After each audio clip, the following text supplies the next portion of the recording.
Hey internets, it's Jake from Mini Terrain Domain, and this is All That Glitters, a Waterdeep Dragon Heist campaign, episode 7. Happening every Monday night right here on Twitch at 8:30 p.m. Eastern, and we are excited to be back after a week off. Things might look a little bit weird here, but I'll let Mike explain that. Well, sorry, V. I didn't mean that. Things look weird. Things look off from what they usually look like, but... I thought they were talking about your face. Oh, yeah. Already in the comments. Hey, who stole your beard? I'll just do this for the session, then nobody can tell. But I'll throw it over to Mike in just a moment. Couple of real quick announcements. The usual stuff. If you look down at the very bottom of the screen there, you're going to see some important links, or rather logos, that mention Jasper's Game Day and Initiative Coffee Company. If you type Jasper's in the chat, or you go down below here on Twitch and see the Jasper's Game Day logo, you can have a direct link to Jasper's Game Day for their donation page, where any money that's raised for them, they're a wonderful charity organization founded by a young woman here in Michigan, where they are dedicated to trying to raise awareness and stop teen suicide and suicide in general. And the funds that are raised through them go to benefit crisis centers around the country.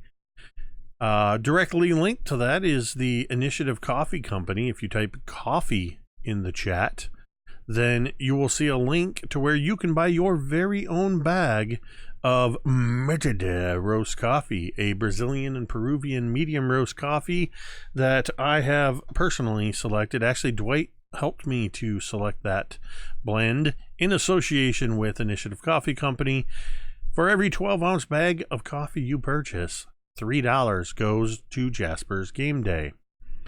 On that same theme, we want you to know that we think you are important. If you are feeling otherwise, if you're feeling down, if you feel like you need somebody to talk to, type !help in the chat, and a phone number will pop up for the National Suicide Prevention Hotline. Please, if you need help, do not hesitate to call that number, where trained professionals are standing by at 1-800-273-TALK. That's 1-800-273-8255, or you can text 741-741. Switching gears, domain dice, or here what we call domain dragons. If you look between Dwight and V below Mike, you will see a series of dragons and a modifier there. We are currently at 14 domain dragons. The scroll at the bottom, or typing domain dice in the chat, will give you all of the skinny on what each of those dice means and how they can be spent. But it is a way that you, the viewer, can have a little bit of an impact on this campaign. For a simple $5 tip or 500 bits, it earns us domain dice that we can use to re-roll D20 rolls and do all kinds of cool things. As I said, explained in there, subscriptions, resubscriptions, and raids, those kind of things also have the same result. So we appreciate all of that in the way, just a little way we let you influence the campaign and help support the channel. So with that, I'm going to hand it over to our Dungeon Master to take us into episode 27 of All That Glitters. That's you, Mike. So you say. I mean, I think it's like more like a, like dungeon worker. Perhaps, I work in supplies or sales or something. Like, hey, you want to buy this room? This is a dungeon room, and there are plenty of things. Anyway, all right. Well, I am very excited to be running tonight. I'm so happy to have V back with us for this one night only, and that's so cool. And thank you so much. Wait, V. Did I do it right? Is it? Yeah. Okay. But before we begin, before we kickoff in session number 27. Who out of the three of you, don't worry, V, I'm not going to do that to you. Who out of the three of you will be able to give me a recap for, I don't know, brownie points? You got this, Cassie? Kind of. You feeling good about it? All right. I don't know, unless somebody else wants to take it. Go for it. Okay. So, Six and Asche were in trouble. They absolutely got caught impersonating the barrister, right? I think that was it. Am I on the right episode? Okay.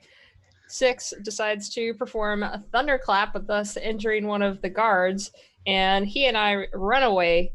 He casts invisibility on Asche, who doesn't know that she can't attack while invisible, so she absolutely attacks and breaks that spell, putting them both in a tight spot, and they end up getting caught and put into a cell.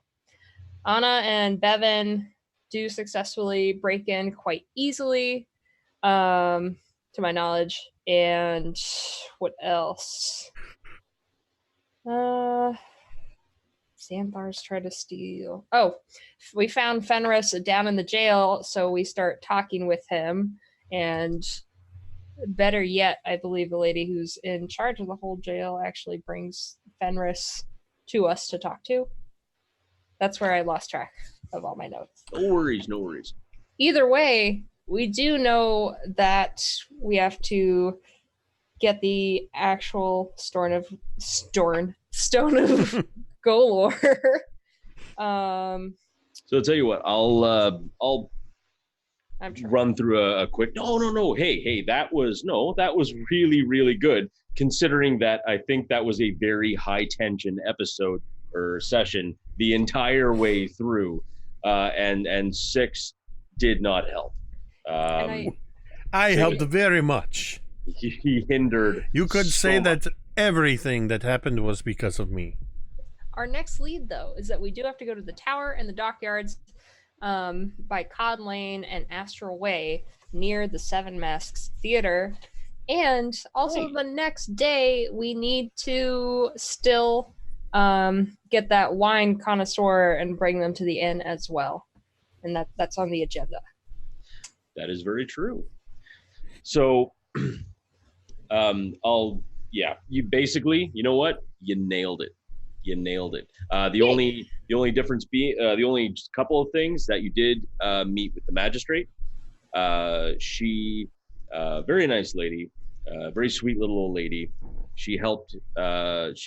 After the worst timeline that the players had decided was the best timeline, but it was in fact the worst timeline.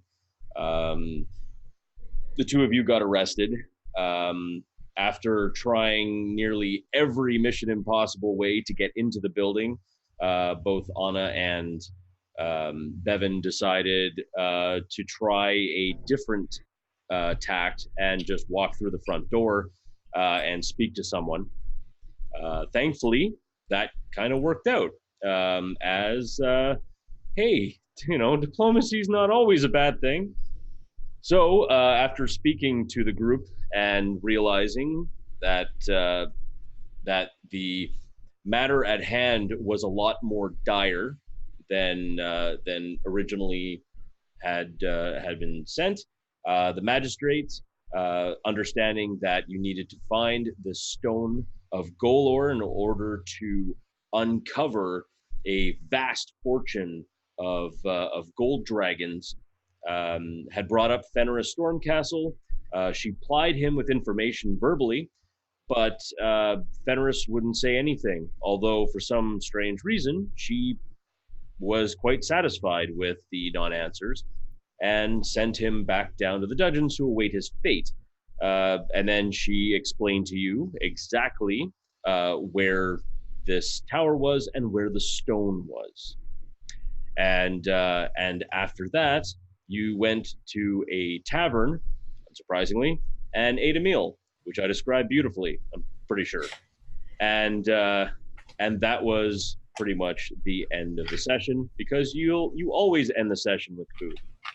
Would that count then as a short rest? Because I could certainly use a little HP. Yeah, I would definitely count that as a short rest. You sat down, had a meal. It was great, and yeah, that was pretty much that. Okay, awesome. So we pick up the session with the three of you, or excuse me, with the four of you, walking towards the the inn, the Nobody's Inn. You have all, the four of you, with the three of you and Anna, have had enough troubles and tribulations that you now are on your way back from that, and have just gone into down into Serdun Street, and you now see Troll Skull Manor, which is not to be confused with the Nobody's Inn, because they're two different things. So just before you jump in there, Bevyn, just letting you know. So who's the first person to enter your home? Or who would be the first person?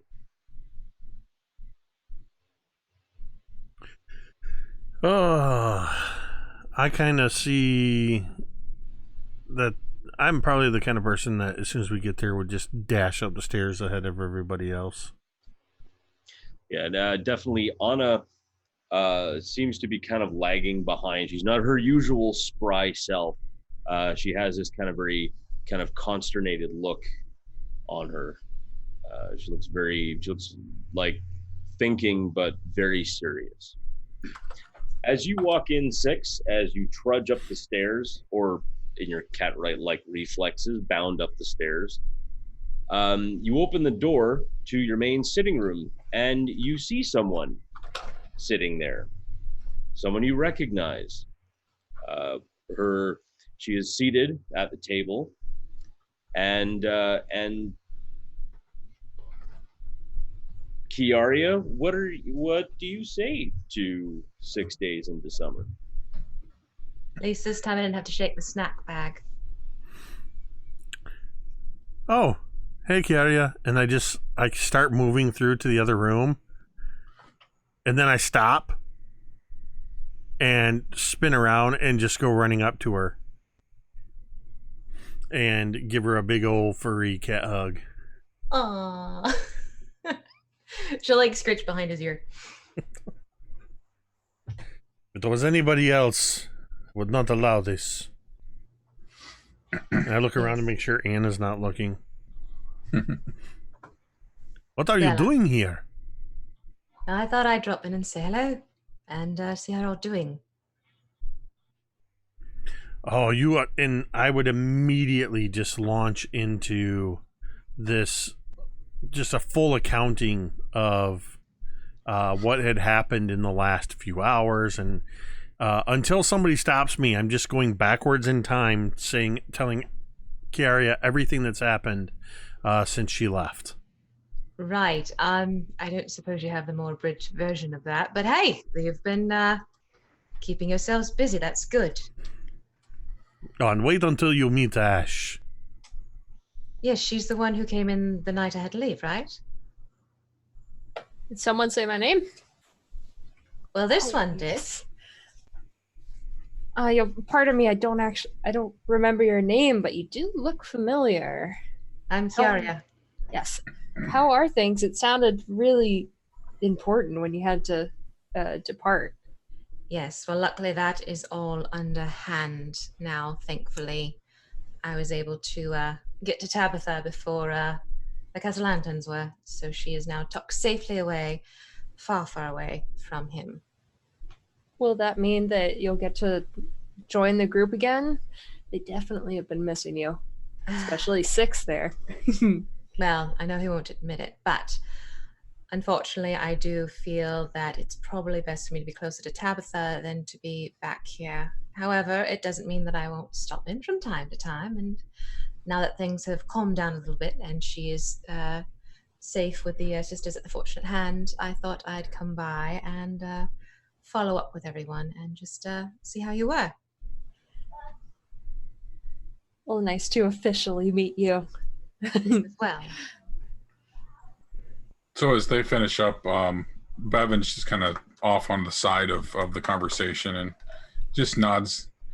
Kiaria, it's good to see you. You as well. We've, let's just say we've missed your knack for diplomacy around here.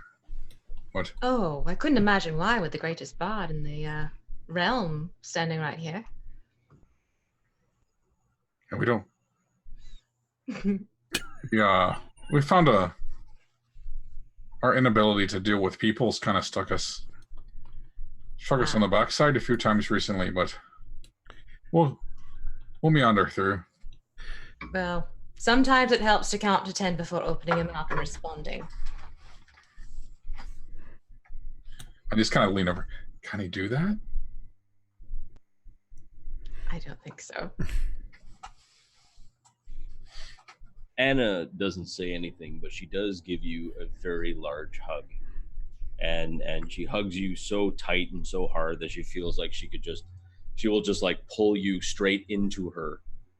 And she doesn't really say much, but you can tell that there's a bit of a, not a gasp, but like a bit of a, you know what I mean? Like that kind of like that shallow kind of breath as she hugs you. And she kind of just, like kind of blinks hard and she says, I didn't miss you. Oh, of course not. And I'd pull out the pendant that she stashed into my hand before I left, and you'll see the little blue pendant hanging from my necklace. And she smiles, a little weakly, but she does smile. I have to go upstairs for just a minute.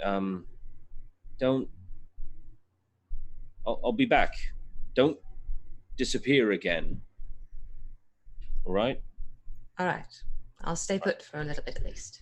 And she starts turning, but like she's turning her body, but her head's like, and she's starting to walk away. And right, and she kind of patters up the stairs. Also, you feel a presence nearby, so much, and this obviously being a spirit, Lif can't actually say anything or throw something at you to say hello because that just doesn't seem correct. But you do feel you feel kind of an emotion, and it's very much a happy, welcoming emotion, and it's kind of directed at you. It kind of feels like like if you're standing in front of a fan, you feel the air kind of hit you, but it's so much deeper than that. I think is probably the best way I can describe it. Are there like papers or anything on the table, like a pen and paper type of thing? I'd say there probably could be. All right, feeling that, I just pick up the pen and quickly write down on a piece of paper, "Hello, Lif, long time no see." And in a response, he says, "Welcome. I have missed you. It's hard cleaning up after these savages." Kiaria would start laughing at that. Absolutely. And the day is now at this point in time, because it hasn't really gone into the evening quite yet, but it's starting to. So, I mean, what are your plans? We should probably go check out that tower, or maybe go snooping around the theater, since it's probably going to be putting on a show tonight. Well, I mean, snooping around the theater sounds like someone's cup of tea. You mean 6, right? Of course. Well, we did go to this theater earlier, and they They are preparing to put on a show. The none other than Westra Multimore is going to be in the show. Really? What is it you're hoping to find at the theatre? I think it's less what is at the theater, but what is near the theater. Yeah, we ran into this lead basically where, you know, we were just up at the jail trying to get some information about that Stone of Golor that you guys were trying to find, and basically our lead, this guy named Fenris, said that we should go to this tower that's basically right near the Seven Masks Theater. Well, I mean, I'm willing to tag along if you'd like some more diplomatic assistance this go around. Yes, and Ashe So- would just look at Six for a moment, pointedly. I sort of scowl at that, but also at the same time, don't really say anything because I think there's this natural deference when Kiaria is around. But I mean, the night is young, so we have plenty of time to get over there, to check out the theater, to as Bevyn and Anna say, to I don't know how it is you say it. Is you scope it out, you case it, casing the joint, right, Bevyn? Whatever you say, Six. What? Well, that's exactly. Then it is what I say. We are going to case out the joint. Well, all right, let's case the joint and scope it out, shall we?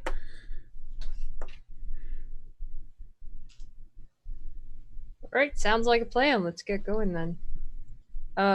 Is Anna coming with us? She didn't look too hot. Don't let her hear you say that. I don't know. All right. So the time now is probably about 5:30, 6 p.m. You know, kind of in that general area. So you want to head down to the theater in the dock ward. Yeah, to the Seven Masts. Masks. That's what I said. Oh, I thought you said masts. I'm like, well, I mean, there's like several masts down there, but they're all attached to ships, and none of them are attached to the theater. But we can go with that.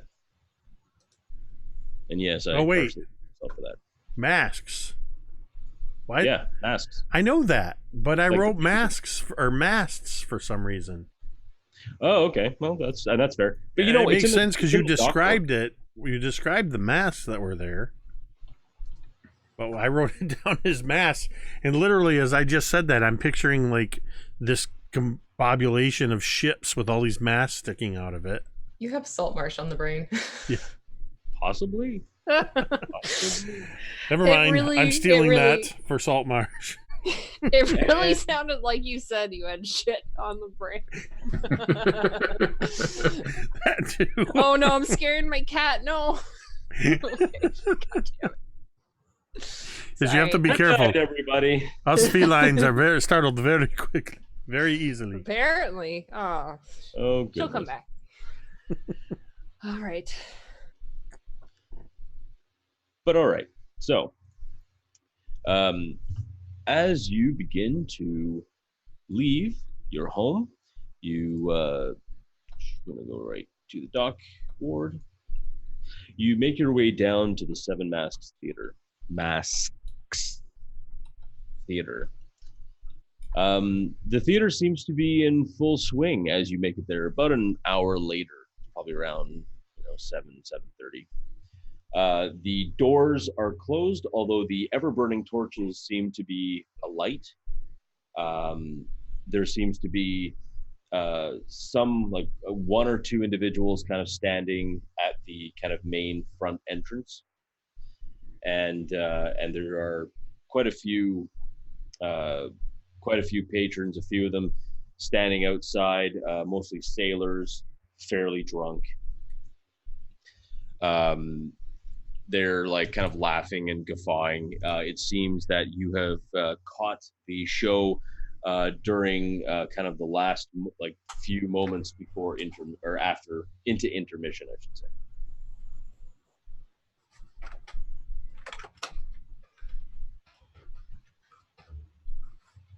Do we know where the tower is in relation? I know it was on down from the Seven Mass Theater, but do we know where it is in relation to the theater? We know that it is off of Cod Lane and Astral Way.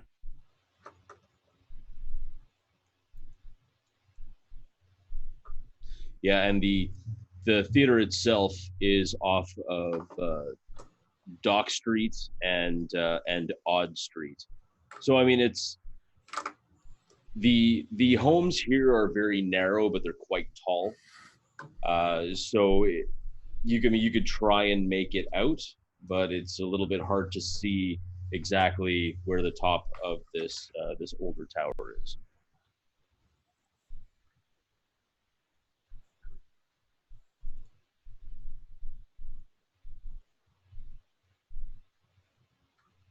Well, dare I ask if there is a plan for this beyond walking here? I don't know that we have ever been very much of one for plans. Well, hence the reason for asking.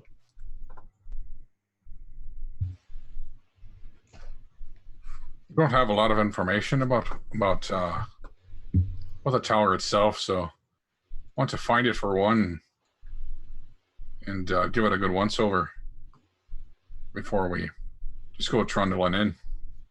Right, so you want more information about the tower? Right. Okay. And you said there's sailors standing outside the theater? Yeah, there's a few of them. They're kind of drunk, and they seem to be like talking to each other. All right, could Kiara go up there and see if they have any even like rumor mill information about the tower? Yeah, sure, go for it. Okay. She'll go up to the group that seems the most coherent. Yeah, you can see that there's two. There seems to be two sailors, but they seem to be kind of dressed a little less like professional sailors and perhaps a little bit more like high-risk ocean-bound capital venturers. Okay. Those are So probably... merchants? Like Sailing merchants? Yeah, they're like merchants, except they trade. Privateers? Privateers? Yes? Yeah. Okay. It's yeah. Flavored? Yeah. Yo ho ho and a bottle, And a bottle of rum. of rum. All right, so she'd head over to them. Good evening, gentlemen. One of them, who seems to be, looks like they're wearing a doublet, but kind of like it must have belonged to a guard from like some other town far away. It definitely doesn't anymore because there's like a definite hole where like you could see his leather armor out from under, and there's like blood spatter from the previous owner probably. He is wearing a tricorn hat because of course, and he has what looks to be kind of a raven's feather, which as he was talking to his friend, you could definitely tell he was kind of like thinking that his feather is like in this beautiful ostrich feather, like, you know, like, but it's definitely not. But hey, he kind of like clicks his heels together and kind of bounces up on them and bows low, and he's, "A fine evening to you, my lady." Yes, it is. To what do we owe the pleasure? Well, I'm new around town, and I was told that there are some interesting sights to see in this area. By any chance, do you have any information about that old tower over there? I just noticed it and was wondering if you knew anything about it. Let's find out. Oh, that one there. I suggest not going to it. be perfectly honest. It was built by a wizard more than 200.5 years ago. It's not exactly the kind of place that most folk like to go. It's dilapidated. Surprised the thing is still standing, to be perfectly honest. When it does go, it'll be taking quite a few homes with it. But to be perfectly honest, and he kind of looks around and he looks at his friend. His friend, he too, kind of starts making these kind of strange hand gestures. They say the place is haunted and cursed, so not a lot of folk like to go around there, if you know what I mean. Oh, so it's the very things that go bump in the night type of place. Most of them things bump back, young miss, if you know what I mean. So it's not just idle gossip? Well, I mean, things people say, you know. There's been a few sailors gone missing, trying going around there. Well, that's unsettling. Well, it is. But, I mean, depends, really, how that's going to be. Well, why not just tear it down if it's such a dangerous spot? Well, that's just it. Not many builders like to go near a place that's filled with ghosts and beasties and other such things. So it's infested. It's not just one little ghosty. It's... Well, it's what people say. Right. Well, still is rather intriguing to find out the true story behind it, but I appreciate your warnings about it too. Well, like I said, probably the kind of place that you want to be right careful about. But you'll have to excuse me. We're watching a play, so bid you a good day. And he kind of again bows his head. And as he bows his head, you notice now that there looks to be quite the hefty scar kind of going across the top of his head, like he either must have gotten hit by a sword or, well, probably not an axe because he'd be dead, but definitely got cut pretty bad.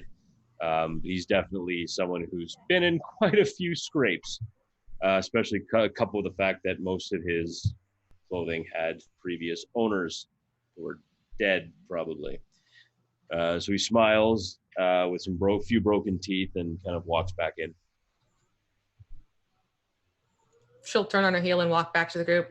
Right, so this tower that you're interested in seems to be haunted, seems to be a place where people go in and don't come out, and dangerous. It's pretty much the sum of the conversation. The type of place we've been spending a lot of time in lately. Yes, it seems to be habitual.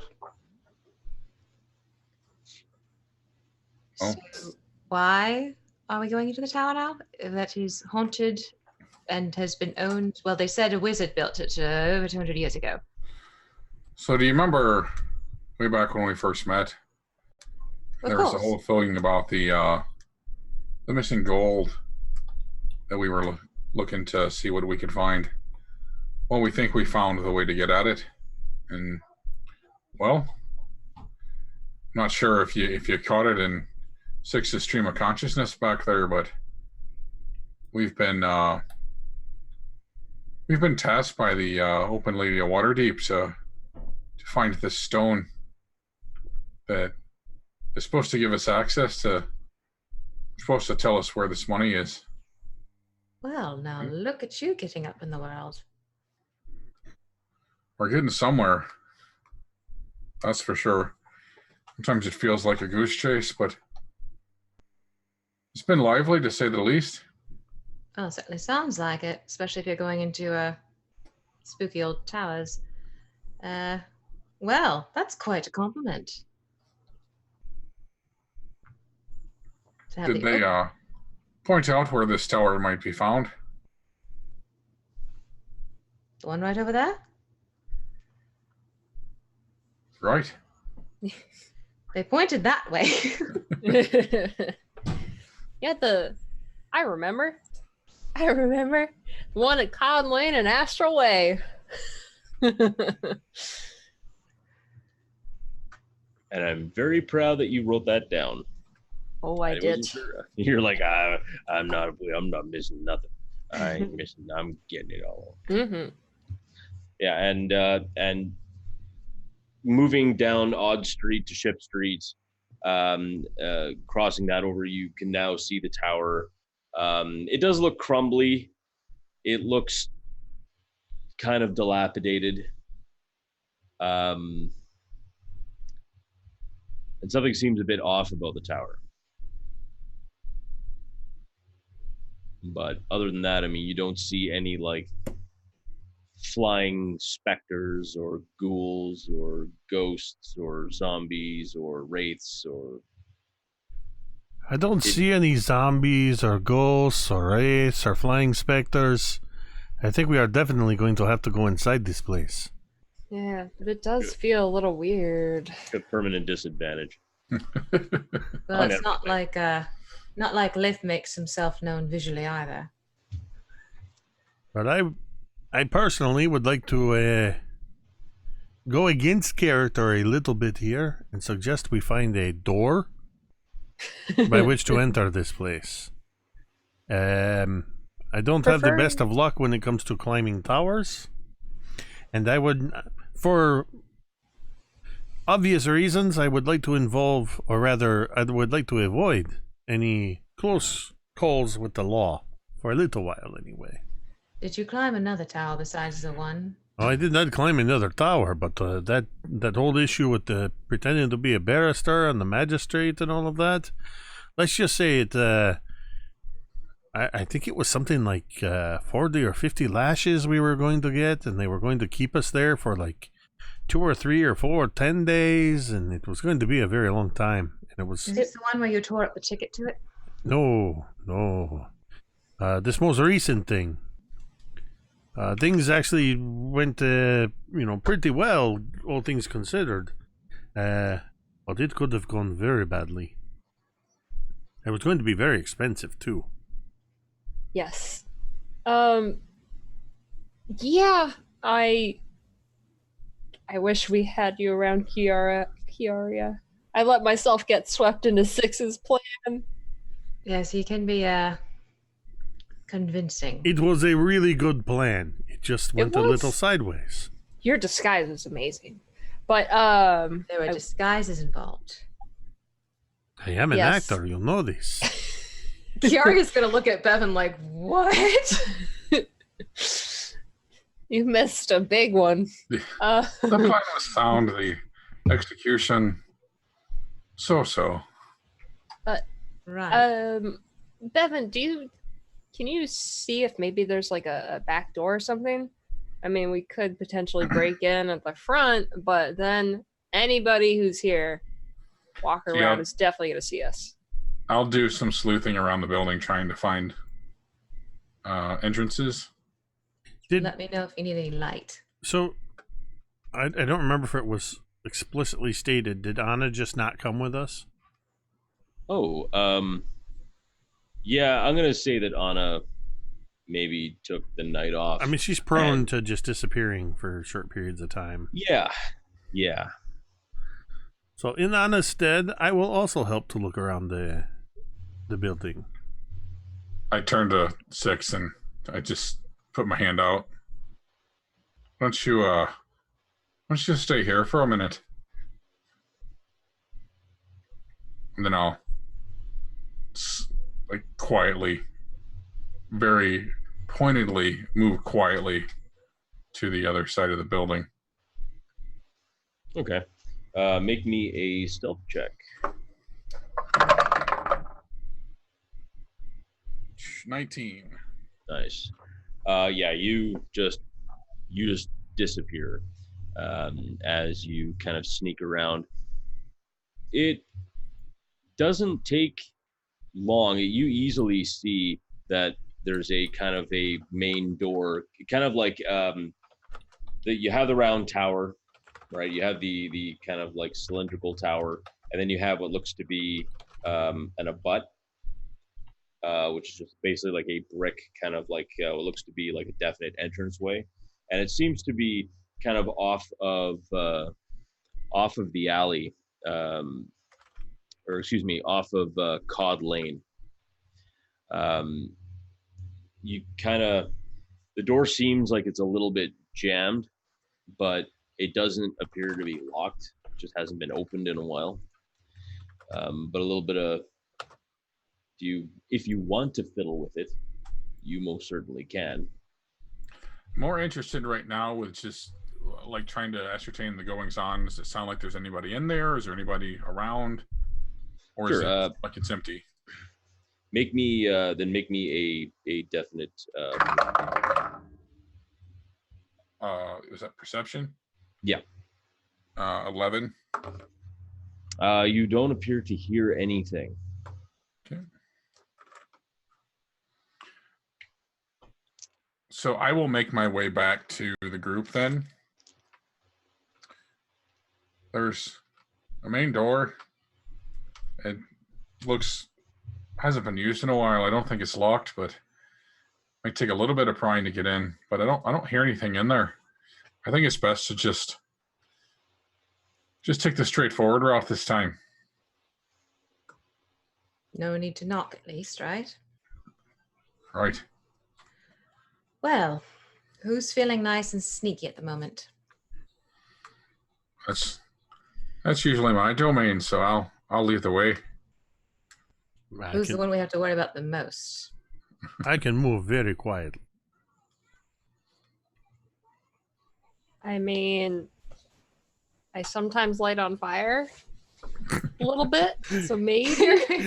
Kiara's just going to put her hand on her on Ashe's shoulder.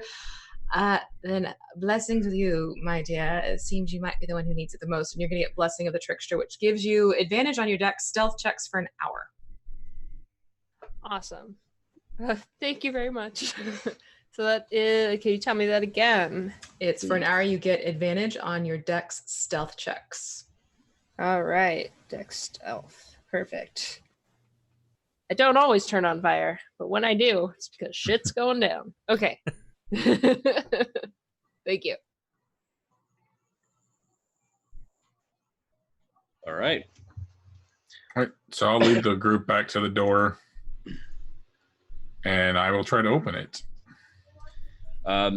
It takes a little bit to kind of push it open, but you do manage with a creak and a groan of protest.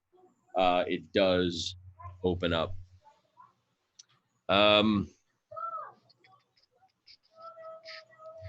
Now, are you all go in, or I will just kind of poke my head in and again look around, try to be quiet, maybe take a couple steps into the building. Okay. See what I see.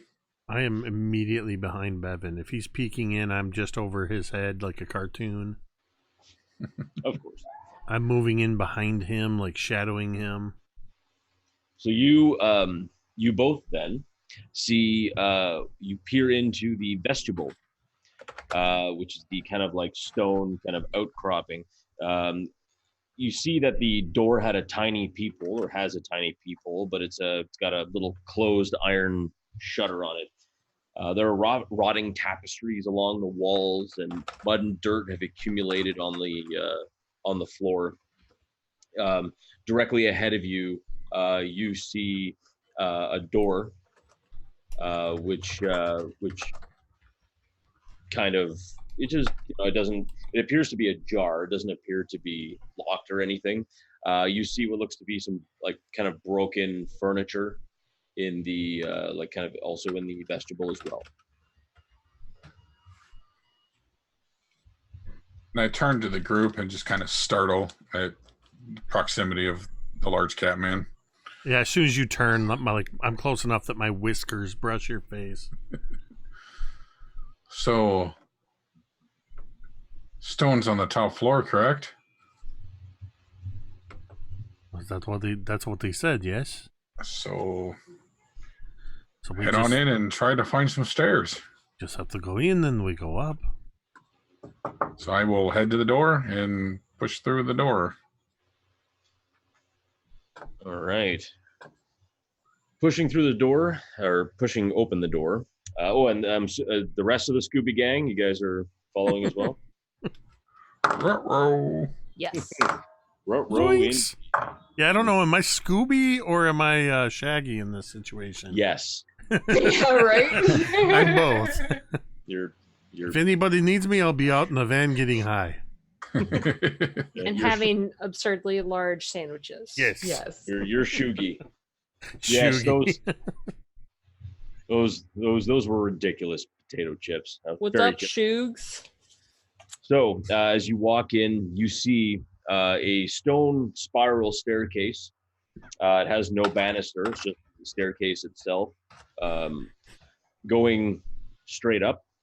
You see into the west wall is a fireplace inset. There is no fire; the coals are long dead, and there's a large, overstuffed, incredibly dusty, and ripped in a few places padded chair. Leather chair that kind of sits near the fireplace. Unfortunately, this chair has seen better days to a point where it is completely gray, which is kind of odd. Like the wood, everything that is, and it's just the way it sits, it just seems a little bit strange.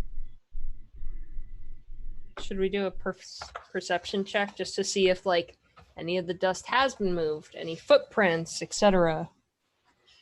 That's what I was gonna. I'm definitely, as I'm going into these rooms, I am taking a good close look at everything. I know we want to go up the stairs, but okay, definitely want to keep an eye over what's going on around us.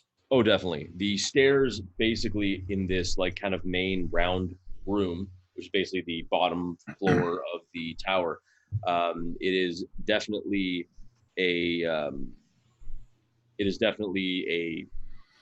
like it dominates the entire room. So as far as like this whole area, which is probably around 35 feet across, like the entire room, if you took out the stairs. But the stairs being in there, there's kind of just enough room to kind of like totter around. You just see like a few other little broken bits and bobs, dust, cobwebs that have been there, probably like multi-generational cobwebs. So it's definitely old. What's the lighting like in there? Strangely enough, it's actually kind of lit. Like you see, there's actually a couple of ever-burning torches that still seem to kind of, one turns on and then it kind of dims and then goes out. Then another one kind of turns on a bit and then it dims and it kind of goes out. Having some magical electrical problems. Yeah. How bizarre. Also, that's a really big fire hazard. I know fire hazards. How has this place not gone down before? Well, one thing you do know about ever-burning torches, as many people do, though it provides light, there is no heat. You could plunge your hand straight into an ever-burning torch and nothing would happen, except you would look silly. Oh, so this would definitely be the first time Asche ever saw something like that. Be like, what? Yes. Because I didn't know that.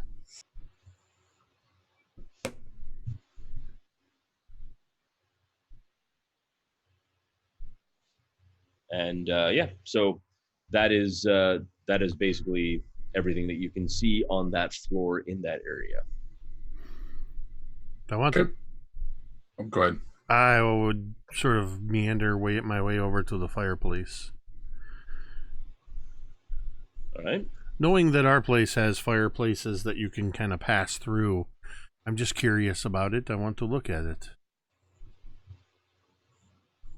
You said it's not lit in any way. There's nothing in it. Nope. It's nothing but ashes, and even those ashes have pretty much blown and dwindled down. Yes, I just want to give it a good look over, maybe even like kind of peek my head up the chimney, see what kind of space is in there. As you poke your head into the chimney, you do have dark vision, right? I do believe that I do. That would be ridiculous if a cat did not have dark vision. And a hefty sense of cynicism. There it is.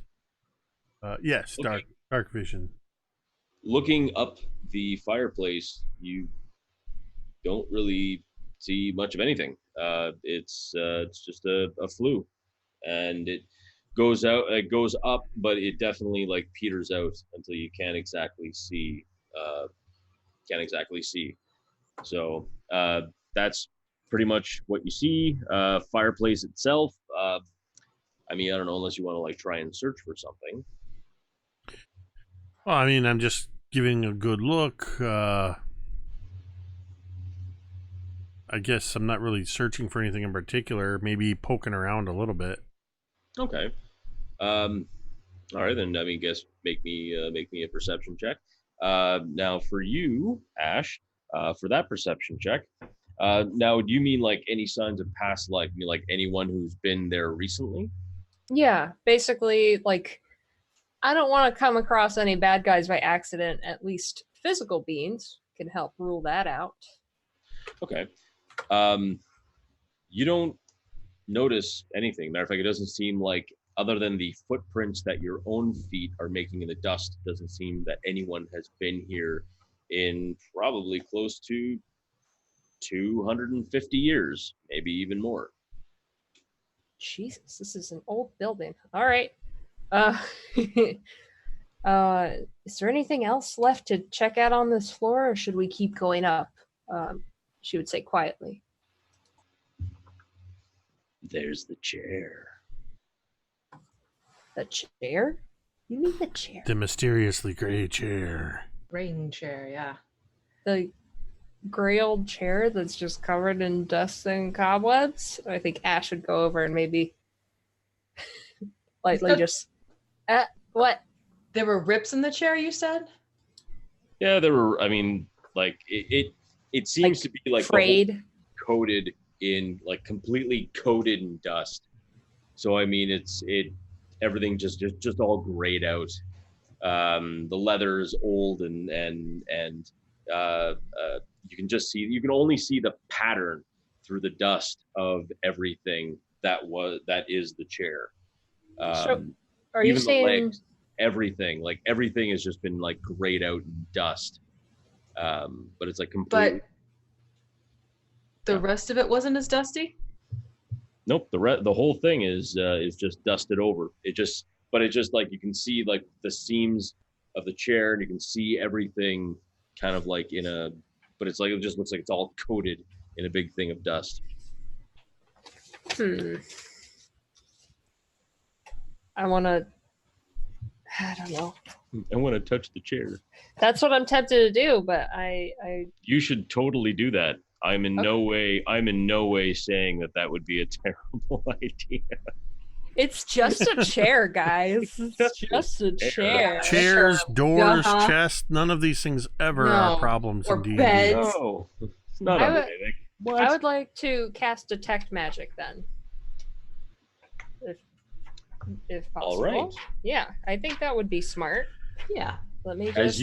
As you reach out and like with your hand and try to kind of,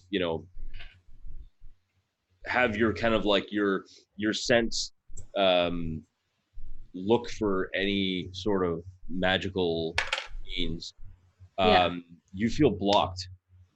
So as soon as you try to cast the spell, it's like it just hits a wall and you can sense nothing. So it's not that there's not anything, there's just completely something blocking it and not allowing that spell to really work. So you mean... Ooh, interesting. Yeah, Didn't didn't Fenris say something about was it Fenris that said that? Somebody said something about that the whole reason we had to come here was because being in here would prevent the stone from being able to be detected. Well, it's definitely not. She'd be looking at her hand and be like, I've never had that not work before. They can't... What did you try to do? I was trying to just see if there's like a magic presence or something here, and it's like it didn't work. Like it got just kind of cut off. Let me try something. Okay. I'm going to attempt to cast Prestidigitation on the chair to sort of clean a small section of the dust with a little hand motion and mumble jumble. Sure. As you as you cast a spell and reach out to clean it, you can feel the weave of magic as kind of travels through your body to be able to do this. It seems to stop. It tries to leave your hand and it stops. It's like if you super glue a baseball to your hand and then try and throw it, but it doesn't leave your hand. It's the same thing with the spell. It just doesn't seem to leave your hand, and you can't cast. I don't like this. This is like the magic is like a baseball glued to my hand, and also what is a baseball? Wait, that's an in joke. That line's an in joke from mine and Dwight's long running game. Whenever there's an anachronism, I really don't like these. Devin, jeez. Bevyn, try to cast a spell. That beard really messed you up. It did. You should have been here last Thursday. Oh, I saw. Oh, yeah. I could not talk. I pull out my bow and I shoot an arrow into the chair. I'm like, still works. The arrow sails through, passes through the chair, and clatters and breaks inside the fireplace. But as if someone kind of lifted up a sheet and kind of snapped it down, you see now the whole chair just collapse into ash and dust as it was just being held there for so many centuries, and it finally released. The cloud of dust and ash just kind of settle in to join its long-sitting brethren on the floor of this tower, this dilapidated tower.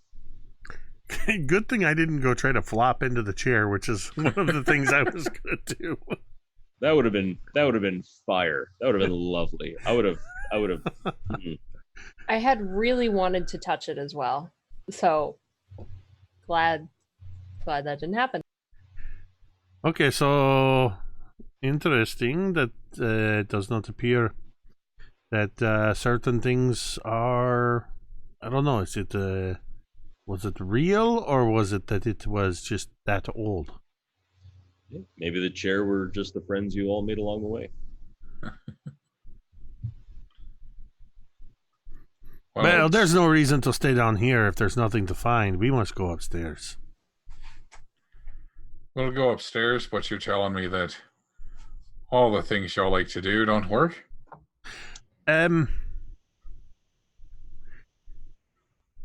Well, I don't like it. The feeling that it's a weird feeling to want to try to make this thing that I can do normally, and it just won't happen. So the magic's out. I think to help prove that, Ash would want to try a cantrip like produce flame from her hand to see if it would work or not. Sorry, say that again?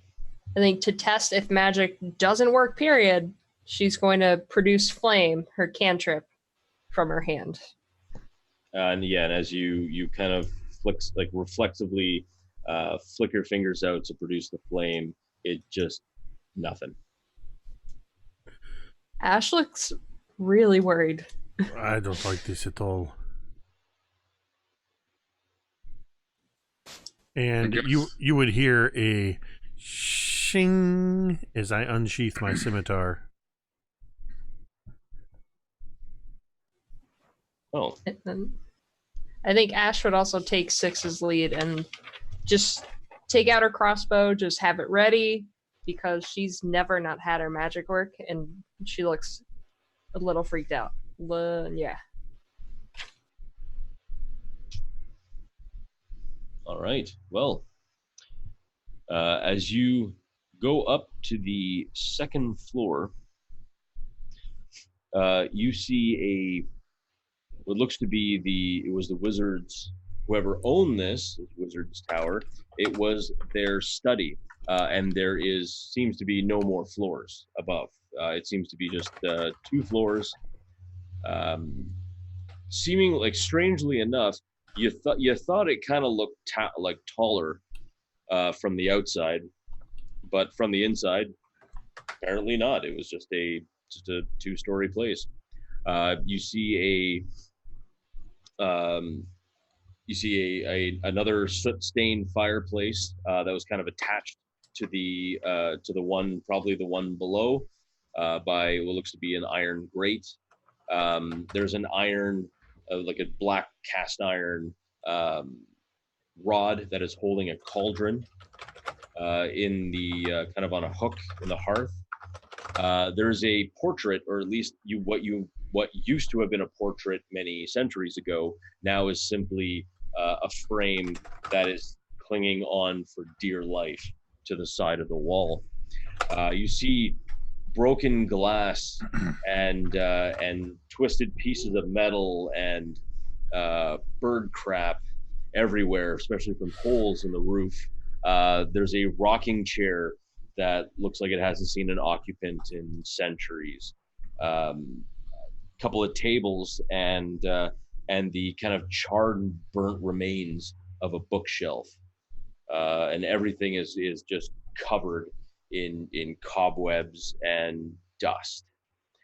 You see, all in a complete circle, you see several arrow slits that kind of align the walls. You see 6 in total, 3 on one side and 3 on another side.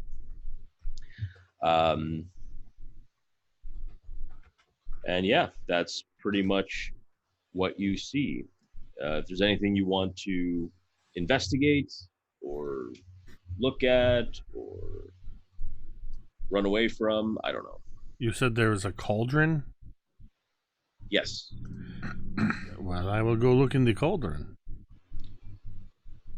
Are there any type of books or anything like that in the room? You said there was a burned up bookcase, but any books, journals? I mean, if this was like a wizard's place, there should be something, you would think. I agree. If you want to make an investigation check of any, like, see if you can find any cool stuff. This was a wizard's place. Okay. And in the cauldron, you open the cauldron and you see within it a stone. It doesn't look like a stone. It looks a bit strange. It is oval in diameter, or oval in shape, and it has 3 markings on it. But these markings, I mean, strangely enough, they almost looked like protrusions, like small eyes, almost. Seems weird. It's just sitting in the cauldron? It is just sitting in the cauldron. Oh. This seems kind of weird that it would be this easy, but hey guys, I think I found what we're looking for, and I'll reach in and grab the stone. Come on, did you think I wouldn't just grab the stone? All right, hold on now. Before you grab the stone, Kiaria, can I get you to roll me a d4? Oh, that's not good. There's 4 of us. That's a 1. Interesting. Okay. Interesting. All right, so rummaging around, you find a charred wand. It's definitely a wand. You've seen wands before. It's wandy shaped, and it seems to be kind of carved with what looks to be like kind of spiral designs throughout it. But it does seem to be burned in a couple of places. Can I attempt mending on it to see? When you try to cast mending on it, it seems like it wants to fix it, but then it just doesn't work. So like you try and reach out, and every time you try and reach out to pull at the golden threads of the divine weave of Tymora, and you try to kind of work this spell, it just doesn't work. Is there like a window or something, like a balcony or window? There's the arrow slits in the wall. There are, and the arrow slits are about 4 feet high and about 12 inches wide. All right, thinking outside the box here, could I go over to one of these arrow slits and stick my hand so it's kind of outside the tower and try and cast it outside of the physical tower itself? Yeah, why not? Okay, let's try. That's my idea. Okay. As you hold the wand and you kind of thrust it out, and you kind of begin, like, are you going to put both of your hands out to cast the spell, like, or are you going to keep your hand? See, you're asking one of those kinds of questions. Well, no, this is kind of one of those, like, there's a right way and a wrong way to do this, so that's why I would probably have both hands out, thinking if it's something to do with the tower, get both hands out of the tower. Okay, so as you put both your hands out and you cast it, it begins to mend itself, becomes less charred. The wood begins to kind of hold, like kind of sew itself back together as if it's growing itself back into its wand. Now, 6. As you grab the wand, as you grab the stone, make me a wisdom saving throw. Oh, that doesn't go well. Low int, low whiz. I get a +1 to wisdom saving throws. And I rolled a at 20 on my AtCon D20. So that is a 21 on that wisdom saving throw. Nice. Awesome. Your mind is assaulted by a voice, this deep, commanding voice. It's almost not even like a voice, it's like a presence.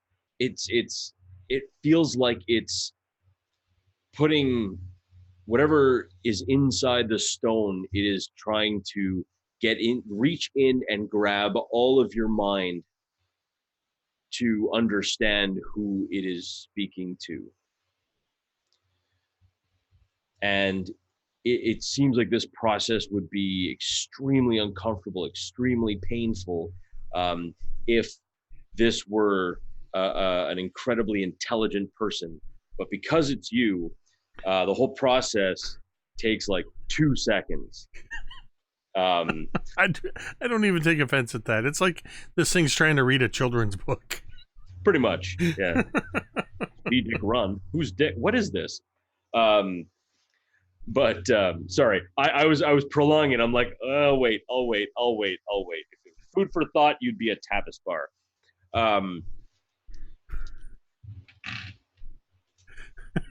So I think you broke V with that one. I'll give V a second. I'll give her a second there. Yeah. I'm right back. There we go. Okay. Hey, so, and on that note, what you looking at? Just resubscribed for 18 months. Huzzah! Thank you, Josh. Thank you. Josh, I always make a note, is the channel's very first and longest subscriber. Wow. Yeah, he was the first. He was indeed. Yeah. and truly, we are thankful. So, as your mind is being assaulted with visions, you have like all of these obscure visions kind of just hitting you, like getting thrown at you. What are Bevyn and Asche, what are you two doing right now? Oh shoot. I think Asche would be probably just looking out of one of the arrow slits to see if anyone suspicious might be outside. She's pretty sure nobody noticed them coming in, of course, but she's definitely a little bit nervous right now. Okay. Make me a perception check, then, if you want to have a quick look-see at that. Sure. All right. Got an 18. Yes. Sorry.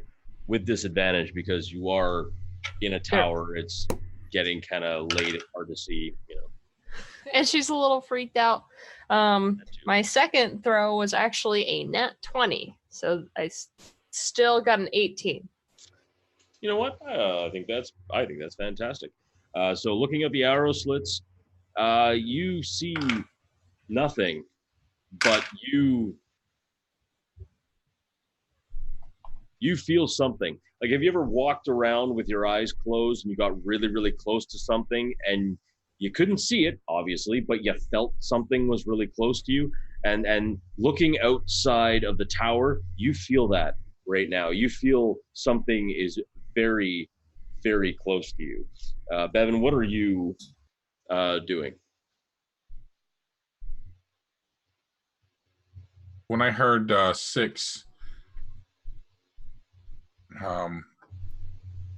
mentioned that he thought he might have found what we're looking for, I will have turned and headed over in that direction to see what he's looking at. And as I see him reach into the cauldron, I'll just be kind of oh no, but okay, not close enough to stop him or anything. So, all right, Kiaria, what is your passive perception? That's a 14. It's a 14. Okay. So give me 1 second here. Yeah. Asche and Kiaria, you are grabbed by what feels to be an unseen hand reaching through, or kind of reaching the at the arrow slits. Now, as much as I don't want to narrate per se what you would do, I feel that instinctually, if someone is grabbed at the, kind of at the collar, their instinct would be to pull back. And as both of you pull back, this unseen, like, you just looks like your shirt is crumpled by an unseen hand. But as you pull back into the tower, this dark ebony, like completely jet black skin forms around a hand, as it seems that at the tower, at the actual window, is something becoming visible as the arm extends backward and looks like now crawling in through. You see not 1, not 2, but 3 drow gunslingers, each one of them holding one of these Lantanian pistols. One you've seen before, especially, well, actually 3 out of the 4 of you have seen before. You know this individual, scarred, beaten, brought to heel from your last battle, but as now he stands before you, holding a pistol out to you, Kiaria. He says, "Hello, mongrels. Spears, we meet again." And that's where we're going to take a break. Awesome. So, thank you so much, everyone, for joining us for right now. We laughed, we cried, we laughed some more, and now I'm gonna kill everyone. Yay! Now we get attacked by a drow. Yay! Oh no, with no magic. Oh Christ. Okay. Guns, am I right? So, Oh, and of course, just to let everyone know, when we do roll for initiative, please note that one or two things. One, 6, you are unable to process anything because you are locked into this stone. And 2, also adjust the fact that any of your magical weapons don't have that magical property. So all that plus oneness, have to dial that one back until you Just quick question on that. Yeah. What about effects like Bardic Inspiration? Are those considered magical effects that would be quashed? They would be technically. I mean, okay. Alrighty. Something to think about over the break. Indeed. All right. Yeah. Sounds good. Good luck, everyone. And we'll see you in exactly 10 minutes. Or possibly 10 minutes and 3 seconds. Because, I don't want to commit. All right. We'll see you back here. Hey, Internets. It's Jake from Mini Terrain Domain, and this is The Intermission. Mini Terrain Domain, or MTD, is a channel dedicated to the love of and participation in the world of tabletop role-playing games. Whether we're designing encounters or miniature terrain, building worlds or dice towers, or just playing games, everything we do here is because we love this amazing hobby. That is why the mission statement of Mini Terrain Domain is simply imagine, build, play. If you like to watch live play or actual play D&D games, you can do so at twitch.tv/Mini Terrain Domain 3 days a week at 8:30 p.m. Eastern. On Sundays, you can join us for Cult of Personality, a long-running campaign set in the Tomb of Annihilation adventure setting. On Mondays, you can join us for All That Glitters, a Waterdeep Dragon Heist campaign guaranteed to be epic proportion. And every Thursday night, you can join us for Dawnbringers, the Forge of Fury.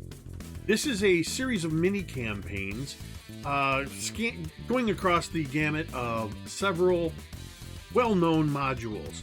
Season 1, which is available on youtube.com/Mini Terrain Domain, took place in the Sunless Citadel, and Season 2 is currently taking place in the Forge of Fury. If you can't join us in the chat for our live shows, that's okay. You can usually catch the roleplay, or rather the replay, on YouTube just 2 days later. If you're a fan of what we do here and you'd like to support what we do, there are a variety of ways you can do this. First, simply follow the Twitch channel or hit the subscribe button on YouTube. Next, make sure you follow all of the participants of each game or show on their various social media platforms. To do this, if you're watching live with us on Twitch, you can simply type an exclamation point and that person's name into the Twitch chat, or on YouTube, you can look down below the information bar and all of their links can be found there. Finally, if you would like to provide monetary support, which flows right back into the production of the channel so we can continue making great content, you can join the growing list of patrons on Patreon. Additionally, you can also use Ko-Fi or Coffee to buy a coffee or two. I like coffee. But the absolute best way to support the channel is to follow and subscribe on Twitch and YouTube and join us in the chat. If you have an Amazon Prime account and you link it to your Twitch account, you can subscribe to one channel per month absolutely free. No matter what you decide to do, we are just happy to have you here. Thanks for watching, and stay tuned for more great content in just a few moments. Remember, metadata!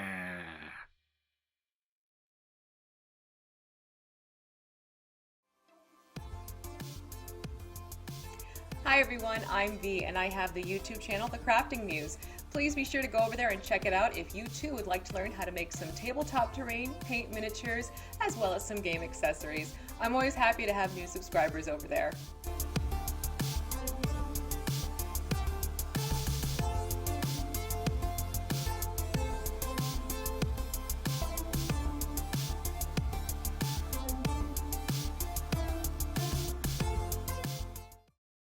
Learn the ways of the Game Master, the Dungeon Master, and delve into the minds of the players. If you're looking for adventure, excitement, thrills, and a dice-rolling good time, grab the modules each month and play the campaign with your gaming group with quest givers DM Scotty and DMG. They're taking you on an epic journey through the role-playing experience every Friday. You're sure to get hooked on adventure. And we really liked the idea of creating adventures together, so we thought that'd be a lot of fun to share with you guys. I didn't think this kind of stuff would come out of my brain. We are quest givers, and I'll see you in the next video. Adventure Mixtape, a music and adventure anthology, is a collection of 4 adventures for the 5th edition of the world's most popular role-playing game. The adventures are setting neutral and meant to be seamlessly dropped into any world that has a large seaside city and a jungle environment. With a bit of adaptation, the environments could be changed to suit any group. In Treaty of the Tiger King by Kelsey Dion of the Arcane Library, a distant king arrives at the city to negotiate the peaceful end of a war, but the mercenary guild has other insidious plans for him. Will the players be able to thwart assassination attempts against King Rami and help him negotiate circles of social intrigue in order to finally end the war? In Madness of the Majestic Menagerie by Ken Brees of Burling's Beard, the famous Majestic Menagerie draws hordes of visitors to the metropolis and cultural hub known since time immemorial as Splendor by the Sea. But now the gates of the famous zoo have been shut, and the grand opening of the new section has been jeopardized by a spate of mysterious accidents and, it's whispered, grievous injuries due to uncontrollable creatures. Mr. Majestic seeks to hire investigators and troubleshooters who can keep a low profile to iron out any problems before the impending grand opening becomes a complete disaster. Do you have what it takes to uncover what's driving the madness that's befallen the Majestic Menagerie? In The Infernal Collection by Sharm Biswas, when an influential fashion designer is found dead days before a major fashion show, heroes are called in to solve the mystery, prevent any further destruction, and help the fashion house prepare for the show. Gorillas in Their Midst by Jacob W. Norman of Mini Terrain Domain is a pulp action adventure wrought with perilous challenges and a high possibility of death. But what is adventure without danger? Of course, there is the lure of vast piles of unclaimed treasure and the accompanying fame that await those intrepid adventurers who would defy the odds and plunge into the heart of darkness. In this adventure, the characters will face raging river rapids, wicked waterfalls, poisonous plants, venomous vines, sinking sands, treacherous traps, and the vicious jungle demon itself, Awakane Gori. Grab your satchels, fedoras, and bullwhips. Adventure awaits.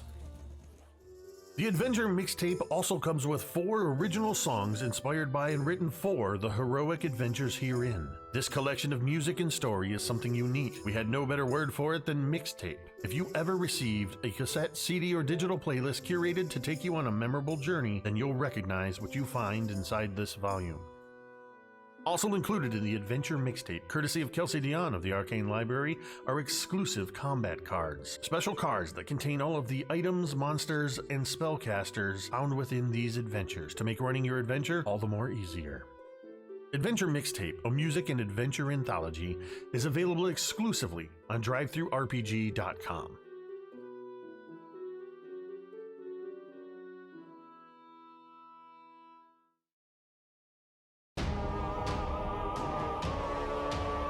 Cryforth, once home to the most wondrous kingdom the world had ever known, blasted to nothing in just a fortnight. It is here that the fiends of hell walk among us. It is here where all things die.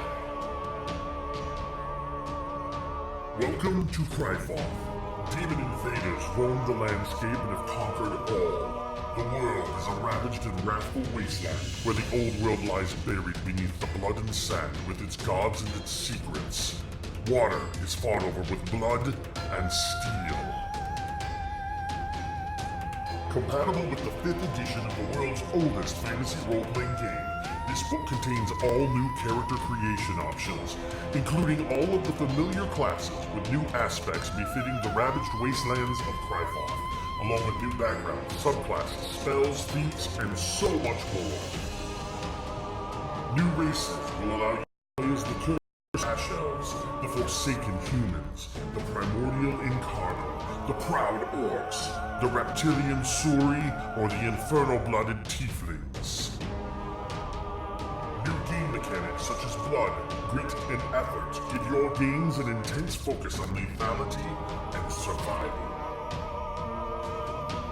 Numerous roll tables full of ideas to help bring your games to life. Featuring incredible thematic art by Brandish Gilhelm of Broodhammer Games, as well as Lloyd Collins. The people of Kryvoth are not heroes. In Kryvoth, it is courage just to survive. Will you rise to face the tide of demons, or will you succumb to the hostile elements?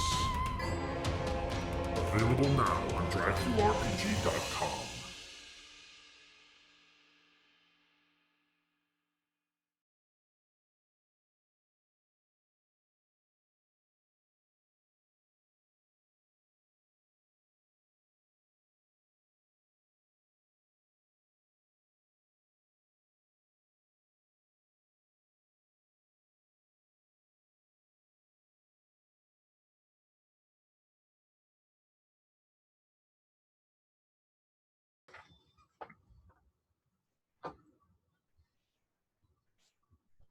And we're back.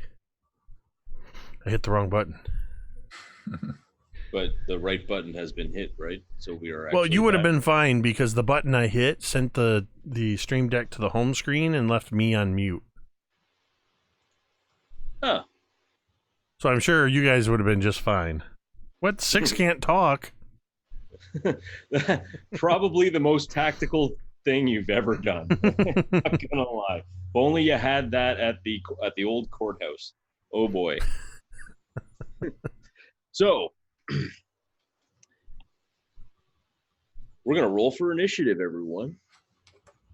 Initiative.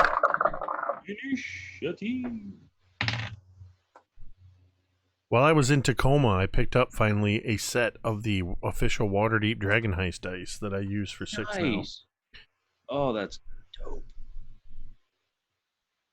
Purchased at Tacoma Games in Tacoma, Washington. All right. V, don't come back as a guest star and get killed in this tower, please. I also don't want to die. Either that or we end up having in Nobody's Inn in Troll Skull Manor, Lith has a New friend.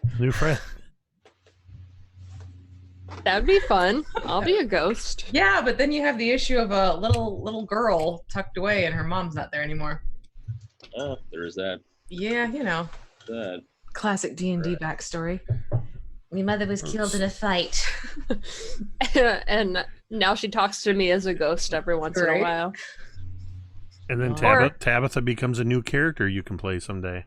Oh, you could be like Harry Potter, inject yourself into a picture of yourself as a ghost, and then she could always talk to you. That's a thing. That'd be kind of cool. Hello, my name is Tabitha. You killed my mother for birthday.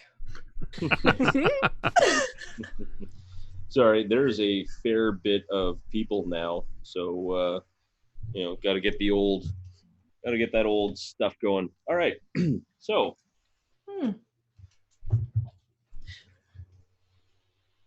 One of the drow that hasn't gotten a hold of either one of you, kind of jumps through, and unsurprisingly, because many drow elves are very lithe and can easily pass through something only a foot wide. He sneaks through, kind of runs, and as your mind is being assailed by this entity, this force, which feels ancient, powerful, and altogether rather frightening. Immediately, it's like it's severed. Like if you've ever been actually knocked unconscious, like basically switching off. you feel weakened and you go to one knee, but the one drow takes grabs the stone out of your hands and begins to run, makes it to one of the arrow slits, looks back, and that's him.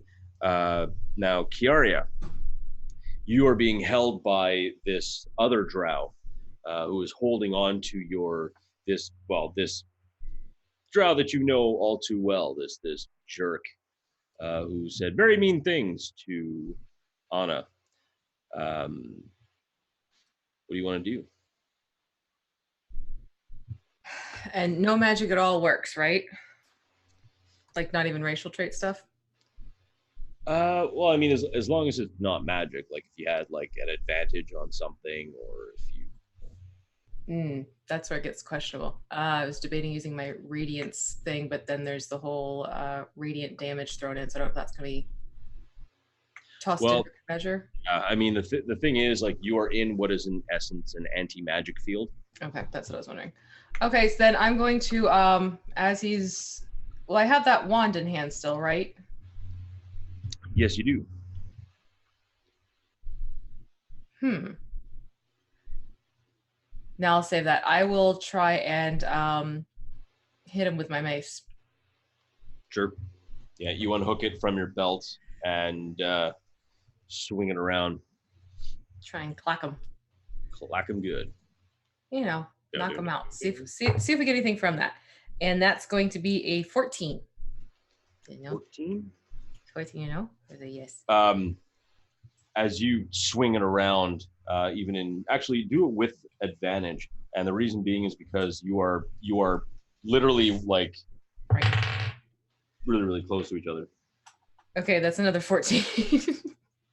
Yeah, as you kind of swing, he ducks, kind of just moving like very, very quickly, kind of anticipating your move.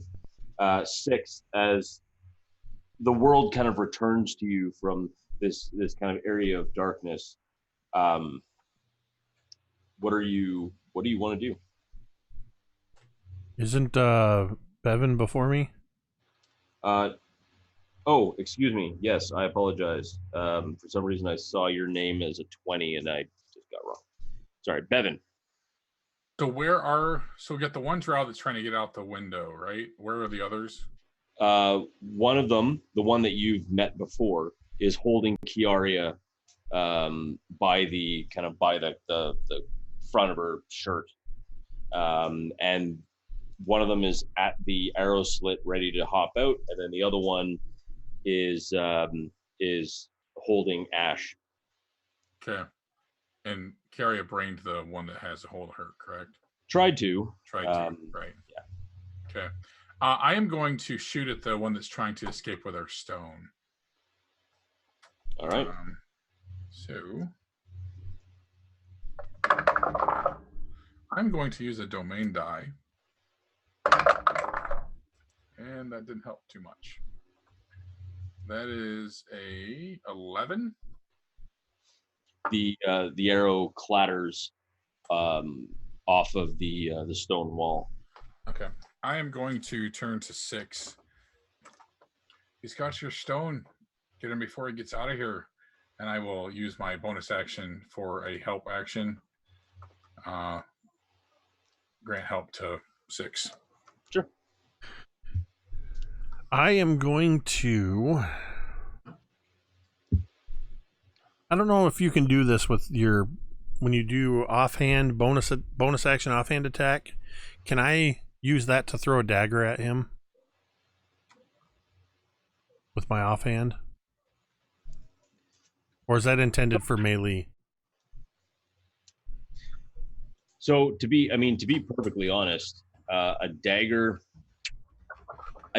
can be thrown, and it's a one-handed weapon. I mean, it's a small weapon. So yeah, I'll allow it. Because I'm thinking I'm going to throw this dagger at him and then run after and attack with the scimitar. That's the plan. And because it's offhand, I won't get the bonus on the damage. But correct. Does the help action grant me advantage on that attack? Is that how that works? I'll say that it grants you advantage on one of your attacks. All right, I'm going to roll this one straight. Ooh, that is a crit. Nice. Using these Waterdeep dice. So that would be... so I don't get the bonus to damage. So that's just the 4... so a total of 7 piercing as the dagger... Is I just, with one motion, kind of draw it and flick it. And then I run up to him, swinging my scimitar at him, which I have to subtract 1 because it's not magical at the moment. With advantage, that is a 19 on the die. That hit. Yeah, that's a 25 total, or 24 total. Yeah, definitely. So that will be 9 points of damage with that. Where do you think you are going? So that was a total of 18? Or was it 17? 16 total. 16. I can math. What? 7 from the dagger, 9 from the scimitar. Okay.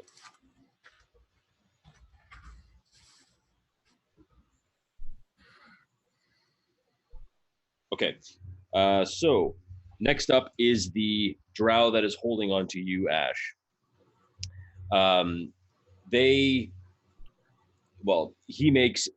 He shoves you down, makes an action to just push you to the ground. Gosh, this has been a long time since I've done this. So he's going to use basically an unarmed attack as a trip action. Okay. And that is a... Oh, boy. Oh my goodness. Oh. That's actually not that much. That's only going to be a 12 to hit, or a 12 to shove down. Then I make it. All right. So you push. You don't fall down, but he pushes you back. I'll probably like stumble back a little, you know. Yeah. And then he basically leaps out of the tower, and as you see him, as soon as he leaps out, it's like his whole body disappears, like it hits an invisible magical wall and just disappears. Dang. All right. So next up, okay, the one holding you, Kiaria, draws his rapier and says, "I have been waiting for this," and goes to attack you. That is a 17 to hit.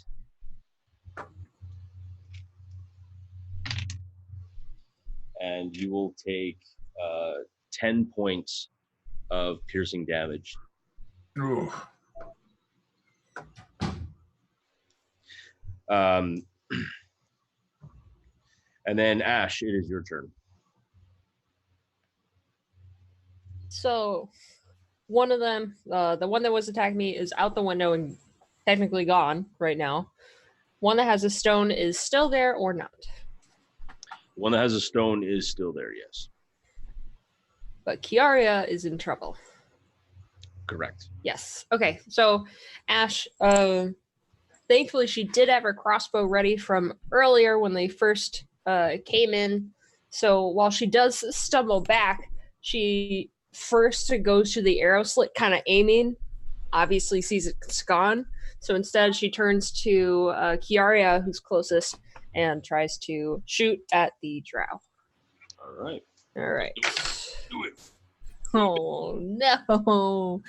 Can I use a domain die? Heck yes, of course you Yes. Okay, that was an 8. I'm positive that's not gonna work. Sweet, nat 20 on this one. Oh, you Bam! That's what I'm talking about. Yes. Okay. So You get this guy. He's an extra jerk. all right, I need to find my D8. Whoa, that is the one. 5 plus So 1, so 6. Right? So because it's a nat 20, Yes. how we do nat 20s in this channel is that it is max damage. Okay.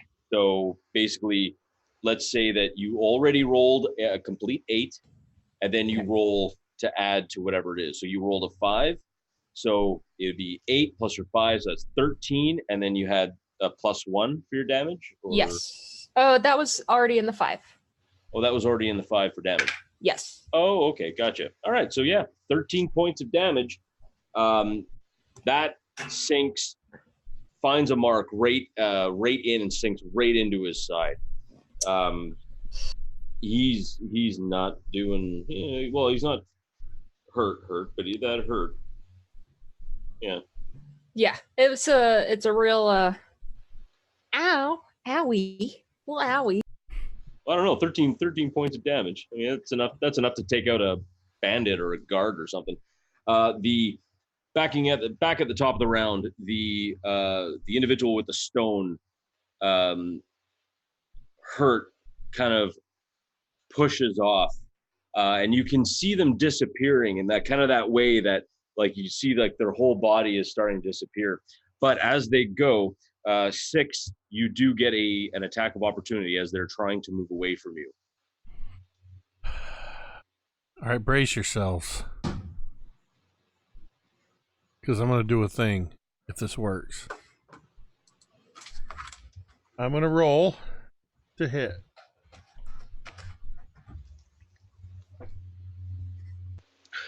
I'm going to use a domain die because that was a 2. Oh, no. That's right. All right. Well, that's a 3 now. So I'm not going to do a thing because that's a total of 8. Ouch. As I swing at him. Yeah, it unfortunately misses. I was going to use Patron's Blessing. Son of a dingle. Where are you going? Yeah, they just zips out of the tower, and you are left with the one drow. Was my dagger sticking in him when he left? It was, and as he backs up, you see the dagger begin to kind of like disappear slowly, as he kind of moves away from the tower. Awesome! I just lost my dagger too. You did. Okay. He's getting away! I say with the desperation of Inigo Montoya when the six-fingered man is starting to get away. Are they going out of the windows or are they just disappearing? Oh, they seem to be moving out of the windows, but it's almost as if whatever spell they had cast had been like negated by the anti-magic field, and now they're coming back. Whatever's left of the spell is continuing on as they're leaving the anti-magic field.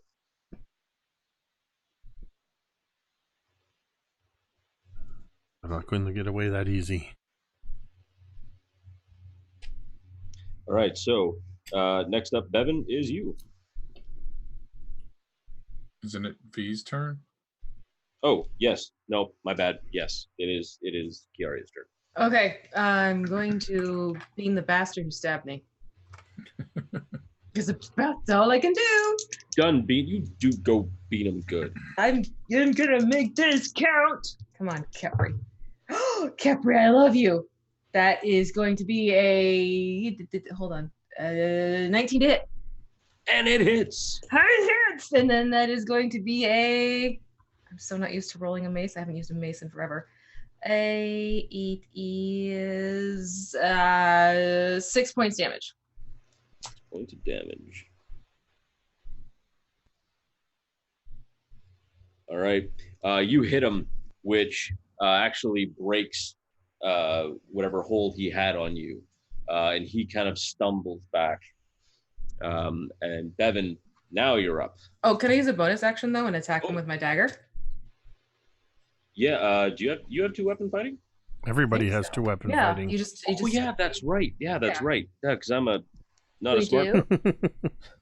Yes. So yeah, because technically you would. You just don't get the bonus to hit. All right, You get so the let's bonus see. to hit. You don't get the bonus to damage. Right. So that's going to be a 15 to hit. Does not hit. Does not So you hit. just All right. just kind of like go out like kind of maliciously, and he just kind of Okay. does the old Damn bounce back. drow. Yeah, and slippery buggers. Now it's your turn, Bevyn. How? So the only draw left in the room is the guy we fought before, right? That is correct. How bad does he look? I mean, he looks like a kind of a jerk. But I mean, does he look like he's messed up pretty bad, or does he No, look I like mean, he's pretty? he looks kind of. I mean, he looks kind of hurt, but at the same time, I mean, even with a crossbow bolt in him, he's still fighting as if Yeah. Okay. with lots of vigor. I will draw my short sword and a dagger, and I will head over to them, and I will attack with my short sword at first. All right. Which is a 23. Boom, that hits. And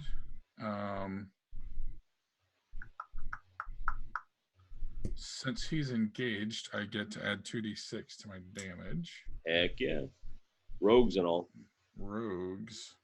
Rogues. Rogues. All right, so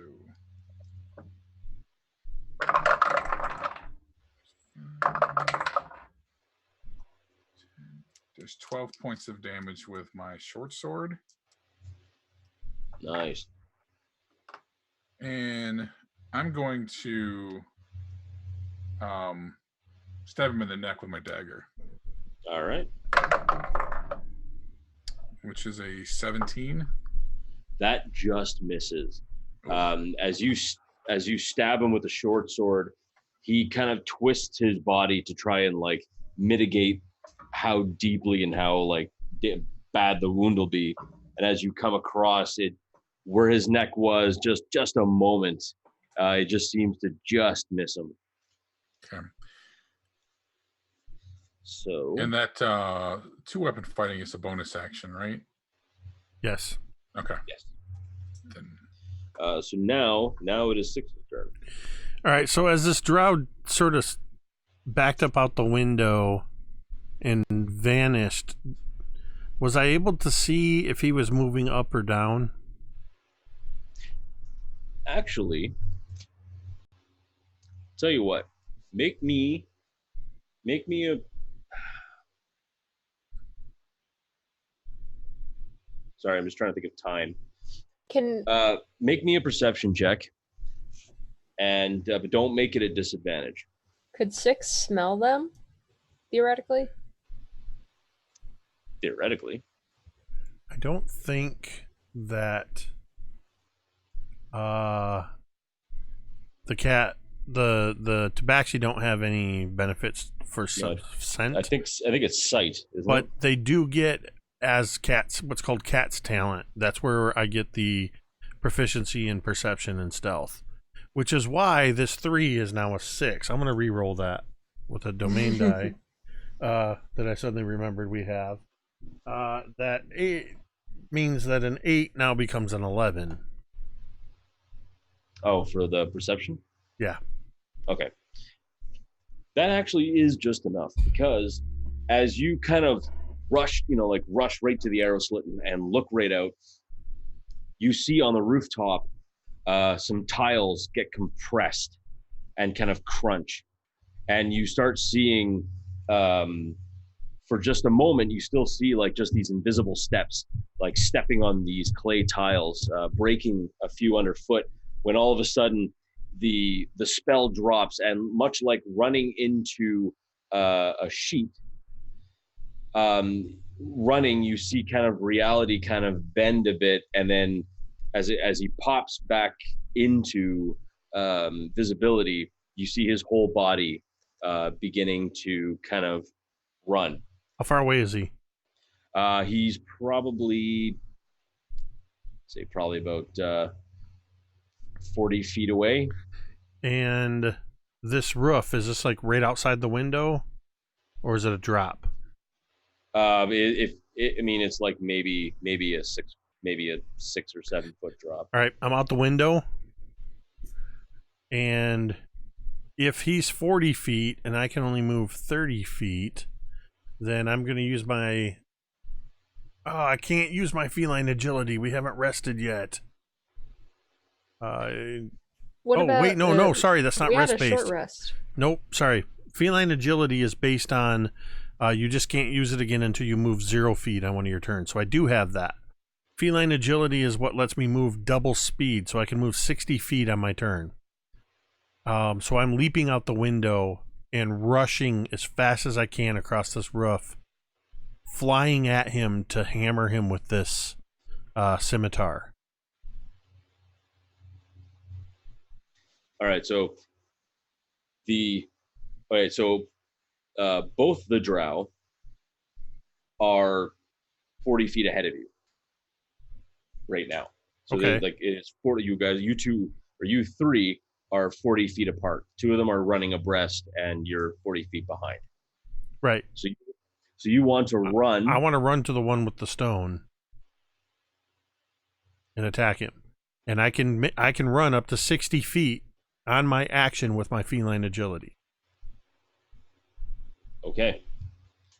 And now that I'm outside, this is now magical again, correct? That is correct. All right. As I rush up to him and I swing, son of a... I'm going to domain die that. Yes, use all. What is wrong with my dice? That is a 9. I didn't... Yeah, no. I imagine just swinging, almost like swinging too early or slipping on tiles because I'm moving so fast and just over swinging and slamming my blade into the roof. Yeah, swing and a miss. The drow who is still remaining in there, or still inside, turns on you, Bevyn, after seeing you kind of hurt him. Not too happy about that. He wants to get some retribution. That is probably not a hit. Let me just double check here.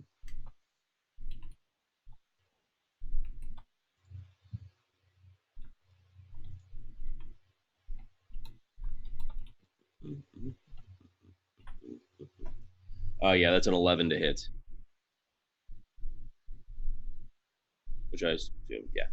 So he kind of like spins out, but then he comes back in to try and attack you once more.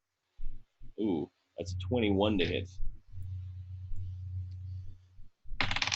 But it's not very much.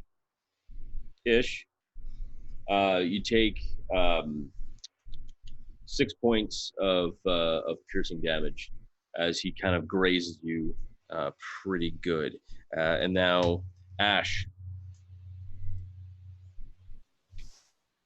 All right. So this is still just the same one drow that's in the room.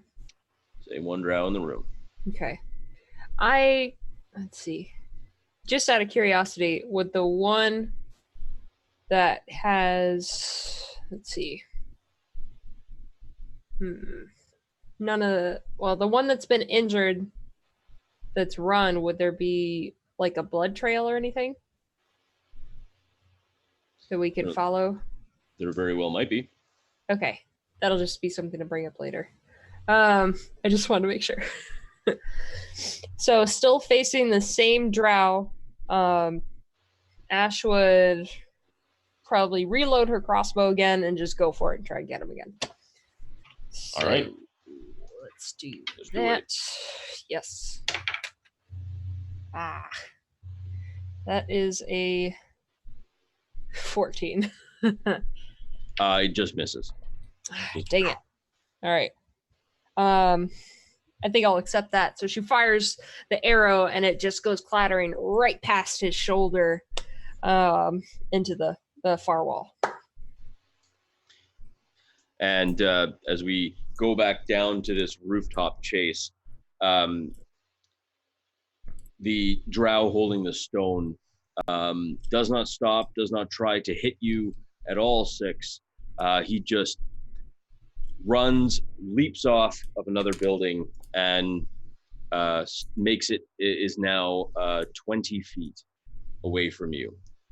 He's run his full 40 feet, but of course you basically made it right up to him, and then some, and then he now is, so you guys are now 20 feet apart.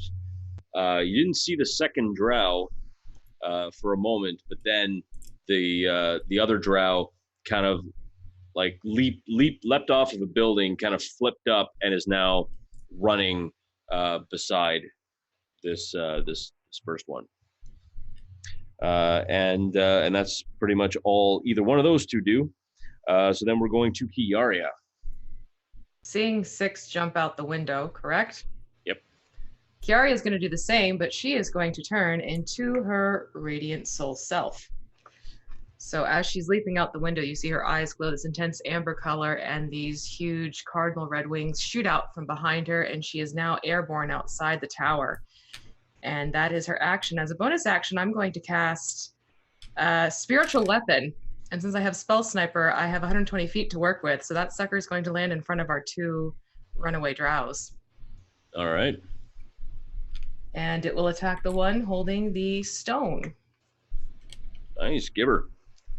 All right, hold on. I gotta scroll down to Spiritual Weapon now. Which went, come on. Okay, so then, that is, it just hits, right? I haven't used this in ages. No, I think you have to make an attack with it. I was gonna say, isn't it like an attack roll? It is, yeah. Yeah, I haven't clericed in a while. Yeah, you attack adding your spellcasting modifier. Right. Okay, so that is a 15 to hit. Actually, you know what? Roll again. We gotta do it with advantage and the reason being is that because that kind of surprised them. Oh, okay. It's kind of a spiritual weapon. Hey, that's a 19. So that becomes a 20. Mathing 25. A 20 lot. 20 something. Lot. Okay, so that is enough to hit. Okay, so then that's going to take 5 points damage. It's something. All right. The drow kind of. Did you add your spellcasting mod to that? I did. Oh no. Oh. I got a 1 on the D8. Wow, it looks like it's my turn not to be able to math. Come on, people. By people, I mean me. All right. Bevyn. Oh, sorry. Was there anything else you wanted to do in your turn? Okay. Oh, what is your flight speed? 30 feet. Okay. Just wanted to make sure. It depends. Is she laden or unladen? Get out. Monty Python jokes are automatically allowed in any D&D game. All right, yeah, I know. I it was very clever. I didn't see it coming. Why isn't Six like this? Why isn't Six like this? Man, the myth, the legend. All right. So it's just me left with this, or is Asche still in the room? Asche is still in the room as well as this cow. I will stab at him with my short sword again. I'm going to use the domain die there. And that is a 19. A 19 definitely hits. Okay. How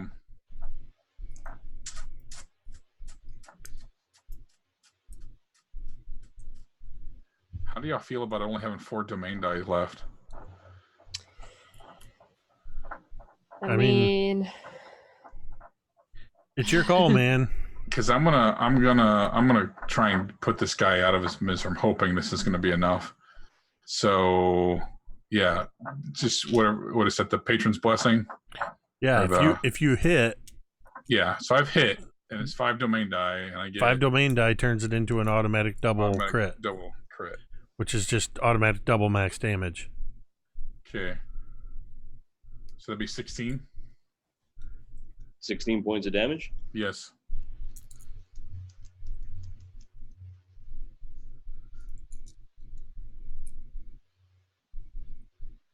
That was enough.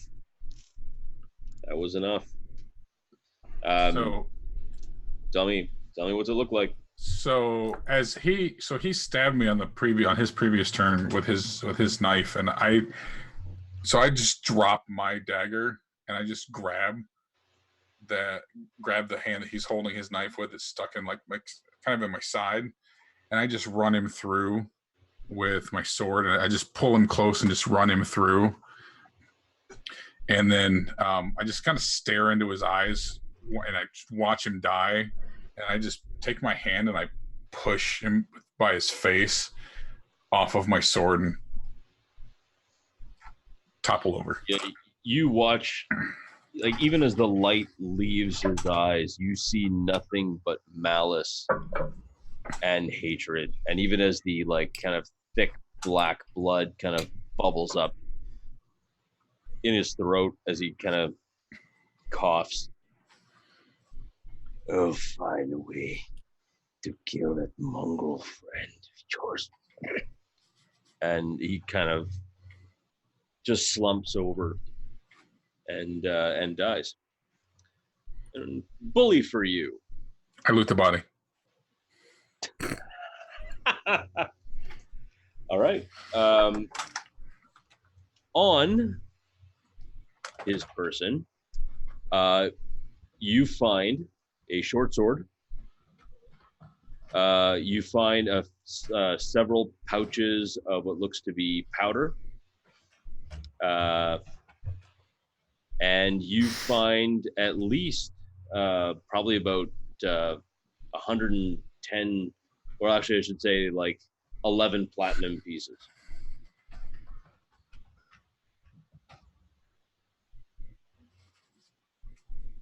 It's pretty good. Get some yes, flat. that's all you find. You notice that he doesn't seem to have a pistol on him. Okay. Or he doesn't have his pistol on him. Pocket those things. Fair enough. And well deserved. All right. So Solun is no more. Which brings us to you, Ashe. All right. Wait. But that. Oh no! What am I talking about? 6. Yeah. That makes more sense. Yeah, that makes a lot more sense. So see, what had happened was I wrote all the names down, and then I put like the order, so it's all out of order, and so I'm like, why am I? No, everything is wrong here. Okay, so this guy's 20 feet away. 20 feet away.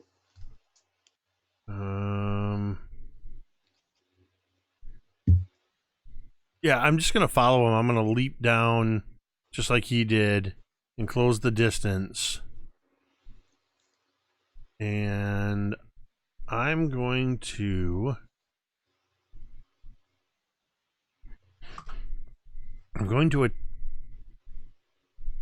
attack him with the scimitar. I think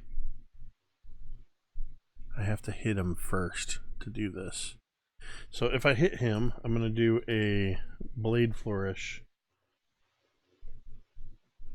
That is a... I feel like I burned through so many domain dice. I gotta do it. We gotta get the stone back. I'm not gonna lie, these little fellas are hard to hit. So every time I've rolled a domain die and failed, the die has landed on a 3. Every single time. That is a total of 9 to hit. Yeah, that sounds like some lousy dice. I'm gonna bonus action offhand attack and just swipe at him with my claw. As I swing, I just imagine him almost like ducking under the scimitar. So I'm going to bonus action, swipe my claw at him. That's better. That is a 16 to hit. That doesn't sound right. Oh yeah, I guess it's to hit. I guess it's just proficiency bonus added. So yeah, 16 to hit.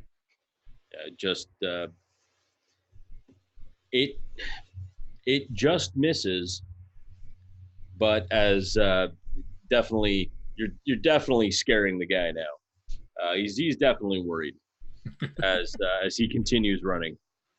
I'm not done with you.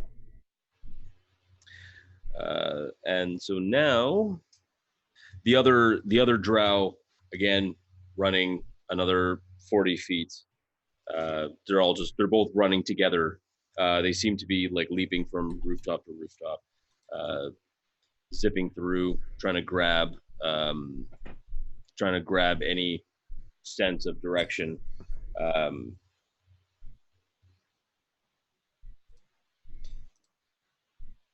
And you see now that as they stumble, or at least the one drow kind of stumbles a bit, the drow that is holding the stone tosses it to the second drow, and you can see that clearly. And so that drow continues running forward. So now it is the second drow that has it, and which they can kind of do as a reaction, which is kind of nifty. Quick question: do I see that too? Since I'm outside with 6. Yes. Okay. Yes, you can. They didn't try to hide it or anything.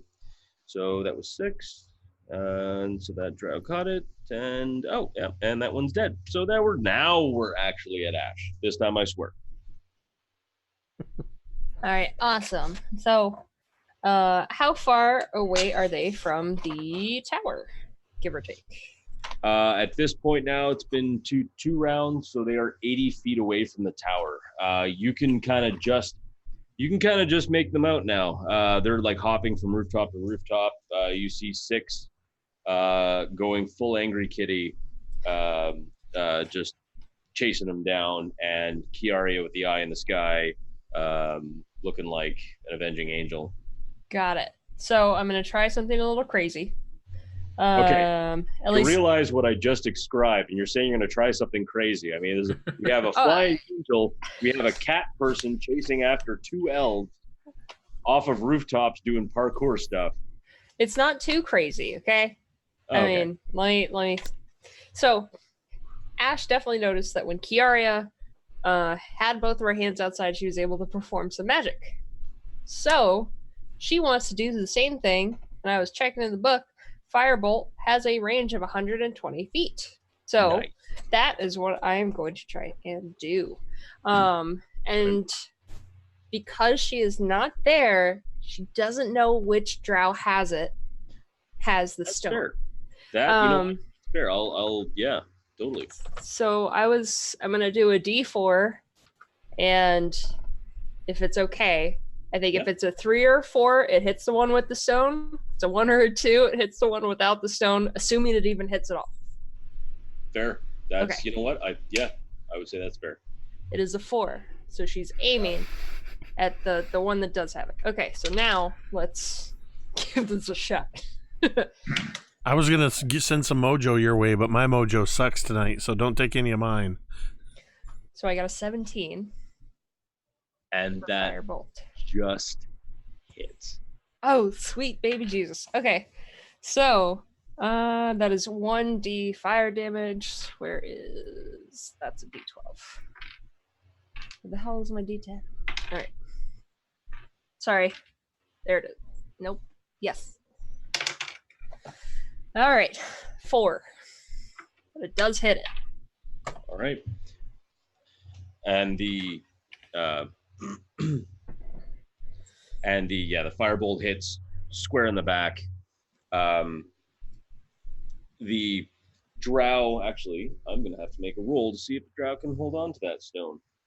Yeah, That'd be a dexterity save. I imagine it doesn't say anything specific. Should be that. And and I say again, the drow kind of falls and kind of hits the ground, and 6. Only you can see this because you're kind of close enough. You see the hand go. You see the hand hit the stone, just tink, tink, tink, tink, and the second drow, as a reaction, because that's what they can do, picks it up and continues running. The drow that got hit is laying there unconscious. And as the drow continues to run, you kind of find yourselves in an area that you've never really been before. You've never really been around. It seems to be an area, like a really dilapidated, kind of torn down sort of area of the dock ward, and that's saying something about the dock ward. You get a kind of smell of old fire and like rotted fish.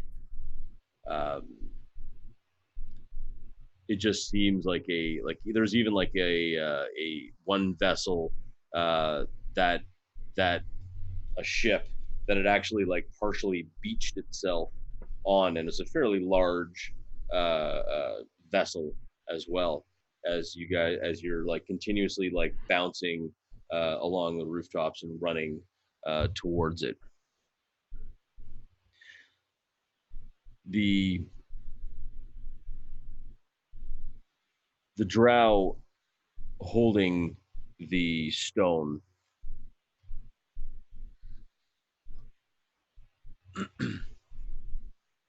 kind of jumps down, and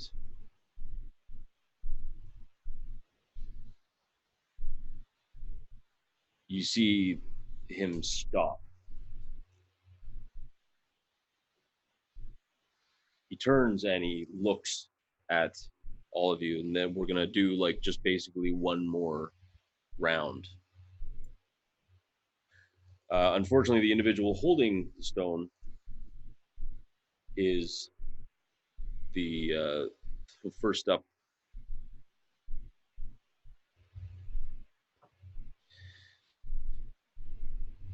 He looks at you as you're running towards him.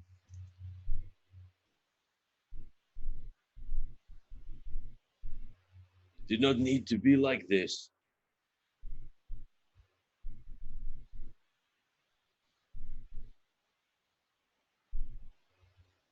Says that to you, 6. That's all he does? Yep. Stands there, stops, and he's about a good 30 feet away from you. He turns and he says that to you. You made it to be like this. And I reach into a pocket, and I do it so hastily, I imagine I draw blood as I pull out this small sliver of glass. And as I pinch it between my fingers and I gesture,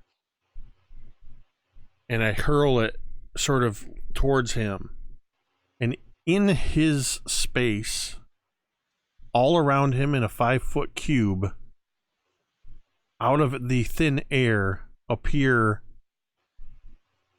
several spinning daggers. Exactly where he is, as I cast Cloud of Daggers on his location. He will take 4d4 slashing damage when he starts his turn there.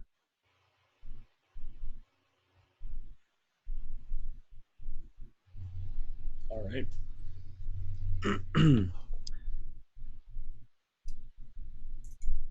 Kiaria. Seeing the one fallen and the other one running away, my focus is going to shift to the one running away. And the spiritual weapon is going to remain by the one that's fallen, essentially. So I'm going to use my guiding bolt, and since I have sniper feature, I have 240 on that sucker for range. So, and I'm casting it at 2nd level, darling. So casting guiding bolt at 2nd level, I rolled for the hit, and the hit came out to be 22, which means I'm rolling 5d6, which I have rolled, and thrown the fact that I'm Radiant Soul mode, so there's an extra 4 Radiant added to that, so it's 22 points of damage done upon the one that is running away and had turned to speak to 6.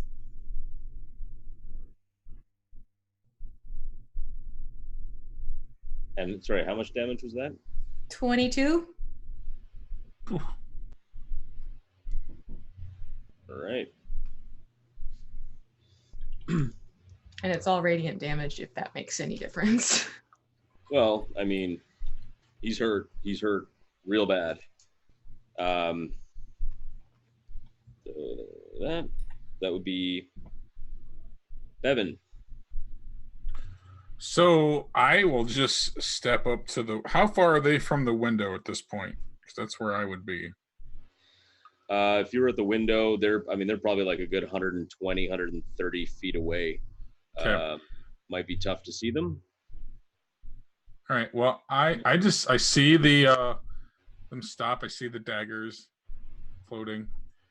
I'm just gonna lean out the window and take a shot with my short bow, and just see if I can hit anything. And that'll be at disadvantage, obviously.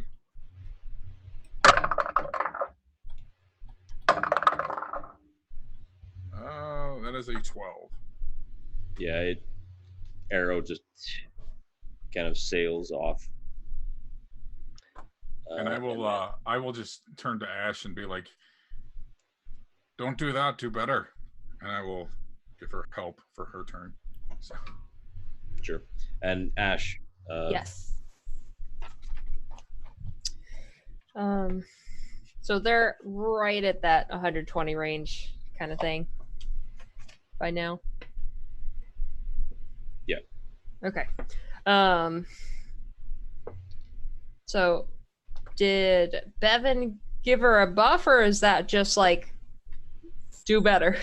You have help. You have advantage on your. Yeah, you have advantage on your next attack. All right, so I think she would try it one more time, and feeling like knowing that Bevyn was helping somehow, she would hold up her crossbow again and try to maybe channel it through the arrow. And I'm going to try it one more time. We'll see how this goes. So I have advantage, you said? Yep. Okay, because that was a 6. All right. 15. I got a 15. Oh, it's just straight 15? Yes, I don't remember what I add to it. Spell attack modifier. Spell attack modifier. Yeah, you could have a spell attack modifier in there. Probably be charisma should be like +3. If it's charisma, then it is indeed +3. So it would be 18. Okay, thank you. And that was just enough to hit. Just a little bit. So it's another D10. And it's a 10. Yes. Okay. Nice. Perfect. You guys light them up, burn them up, and then my daggers will dice them up. Yes. So actually, what? That was enough to take him out. Can I describe it? What's that? Can I describe it? Yeah, you can describe it. Okay. This is you. This is your time to shine. So she's holding that crossbow. She just kind of takes a deep breath. And while there is nothing in it the bow itself isn't taut. She still kind of hits the trigger, and from her hands you can see a little bolt of red lightning coming through and kind of going, switching all over the place, and just smacks him right in the back. And you see his whole body kind of like seize for a moment and looking charred, a little bit of embers creeping onto his shoulders as he falls and slides off the roof to the ground. And I'm going to bounce on that, because as we carry on, or as we finish up the session for the night, as he stumbles off, his hands go backward, the lights going out in his eyes. As he goes backward, 6, you can see the stone flying through the air. And as it goes backward, you can just hear the barest, faintest bloop as it falls into the ocean and down to the depths. Why did it have to be water? At least That's we know where it sinks. Okay. And that's where we're going to end our session for this evening. Awesome. Yes. That was awesome. So, you now know where the stone definitely is, and there's a very good chance that you can magicify the yourself. Yes, indeed, with the finger twirls, to find out where it is. Mind you, of course, you still have to go down into the depths to find it. And no one likes going into the water in Mistshore, but we'll find out why that is next time. Thanks, everyone, for joining us for another wonderful time, Monday night. All that glitters, huge, special, magical, awesome, triple thumbs up. If you had 3 thumbs to V, reprising her illustriously amazing character, Chiaria, who I'm pretty sure if she wasn't here tonight, they all would have been dead. No pressure. She'll probably come back next week. We would have lost the crap out of that stone, I'm sure. Be gone. Actually, my dice. I don't know. Next week. Good Lord, my dice. Say again? I might be able to swing next week. I might be a little con fatigued, but I might be able to swing it. Well, I mean, don't push it, but if you can, that would be dope. That would be dope as hell. I have another version of the overlay that has an extra slot in the middle. And we just slide the domain dice up above Cassie's head, and we can fit you in there. Oh, that's right. Cassie is unable to make. Oh, wait. Monday. Next week is the one that we're going to be down 2 players. Yeah, I'm out next so week. there you go. So then. So we had decided that we probably wouldn't There run. you go. That's right. That's right. Well. And the week after, well, we'll see. We'll see. I think that might be what no, probably. That's okay. Oh, well, it was fun to be back for a little bit. It was awesome having you back with us. Thank you. Yeah, that was a great session. But I'm going to take it to the channel boss. Whoops. Channel boss. As I say, you almost got promoted there, Cassie. Yeah. Oh, Mike was indicating you as the channel boss. You the channel boss. Yeah, so we'll have to stand by and see what's going to happen next Monday. I will talk with Mike and we'll decide if it's going to be a bye week or we might decide to do something different with just a couple of us that are available. Maybe rope a couple other people in. Because we're in a similar boat with the next game on the channel is on Thursday for what would normally be our Dawnbringers campaign, both Ted and V are heading to Indianapolis for Gen Con, but I'm going to take the 3 remaining players on they don't even know this yet, but we're going to do an alternate version. We've done this before, a side quest we call them, where they use their characters as they are, but things are a little bit different. So yeah, we might try something like that, or whatever Mike wants to do. Mike and I will discuss it for next Monday for All That Glitters. Tomorrow night is Tuesday. You can tune into Erasmus Expeditions. Jeremy, who plays in our Dawnbringers campaign, is running a game called Rattle the Cage, where he has reskinned Mecha Hack from Absolute Tabletop, so that it's like the sort of like the episode called Sunny's Edge from Love, Death, and Robots. We are all playing people who control beasts that will be fighting against one another in an arena. And that is at, I think, at 8:30 or 9 on Erasmus channel. Dawnbringers side quest on Thursday.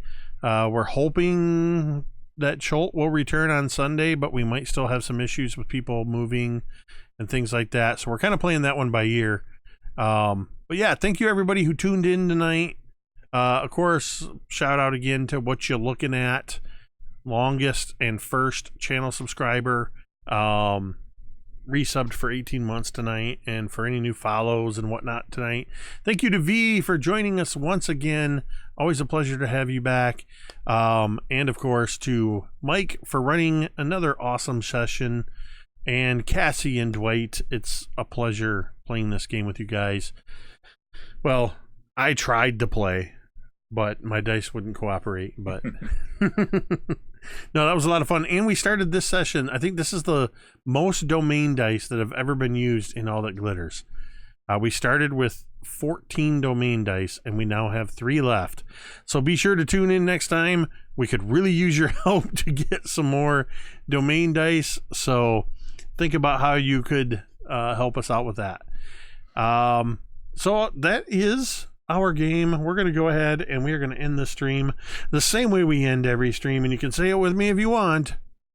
Metadad.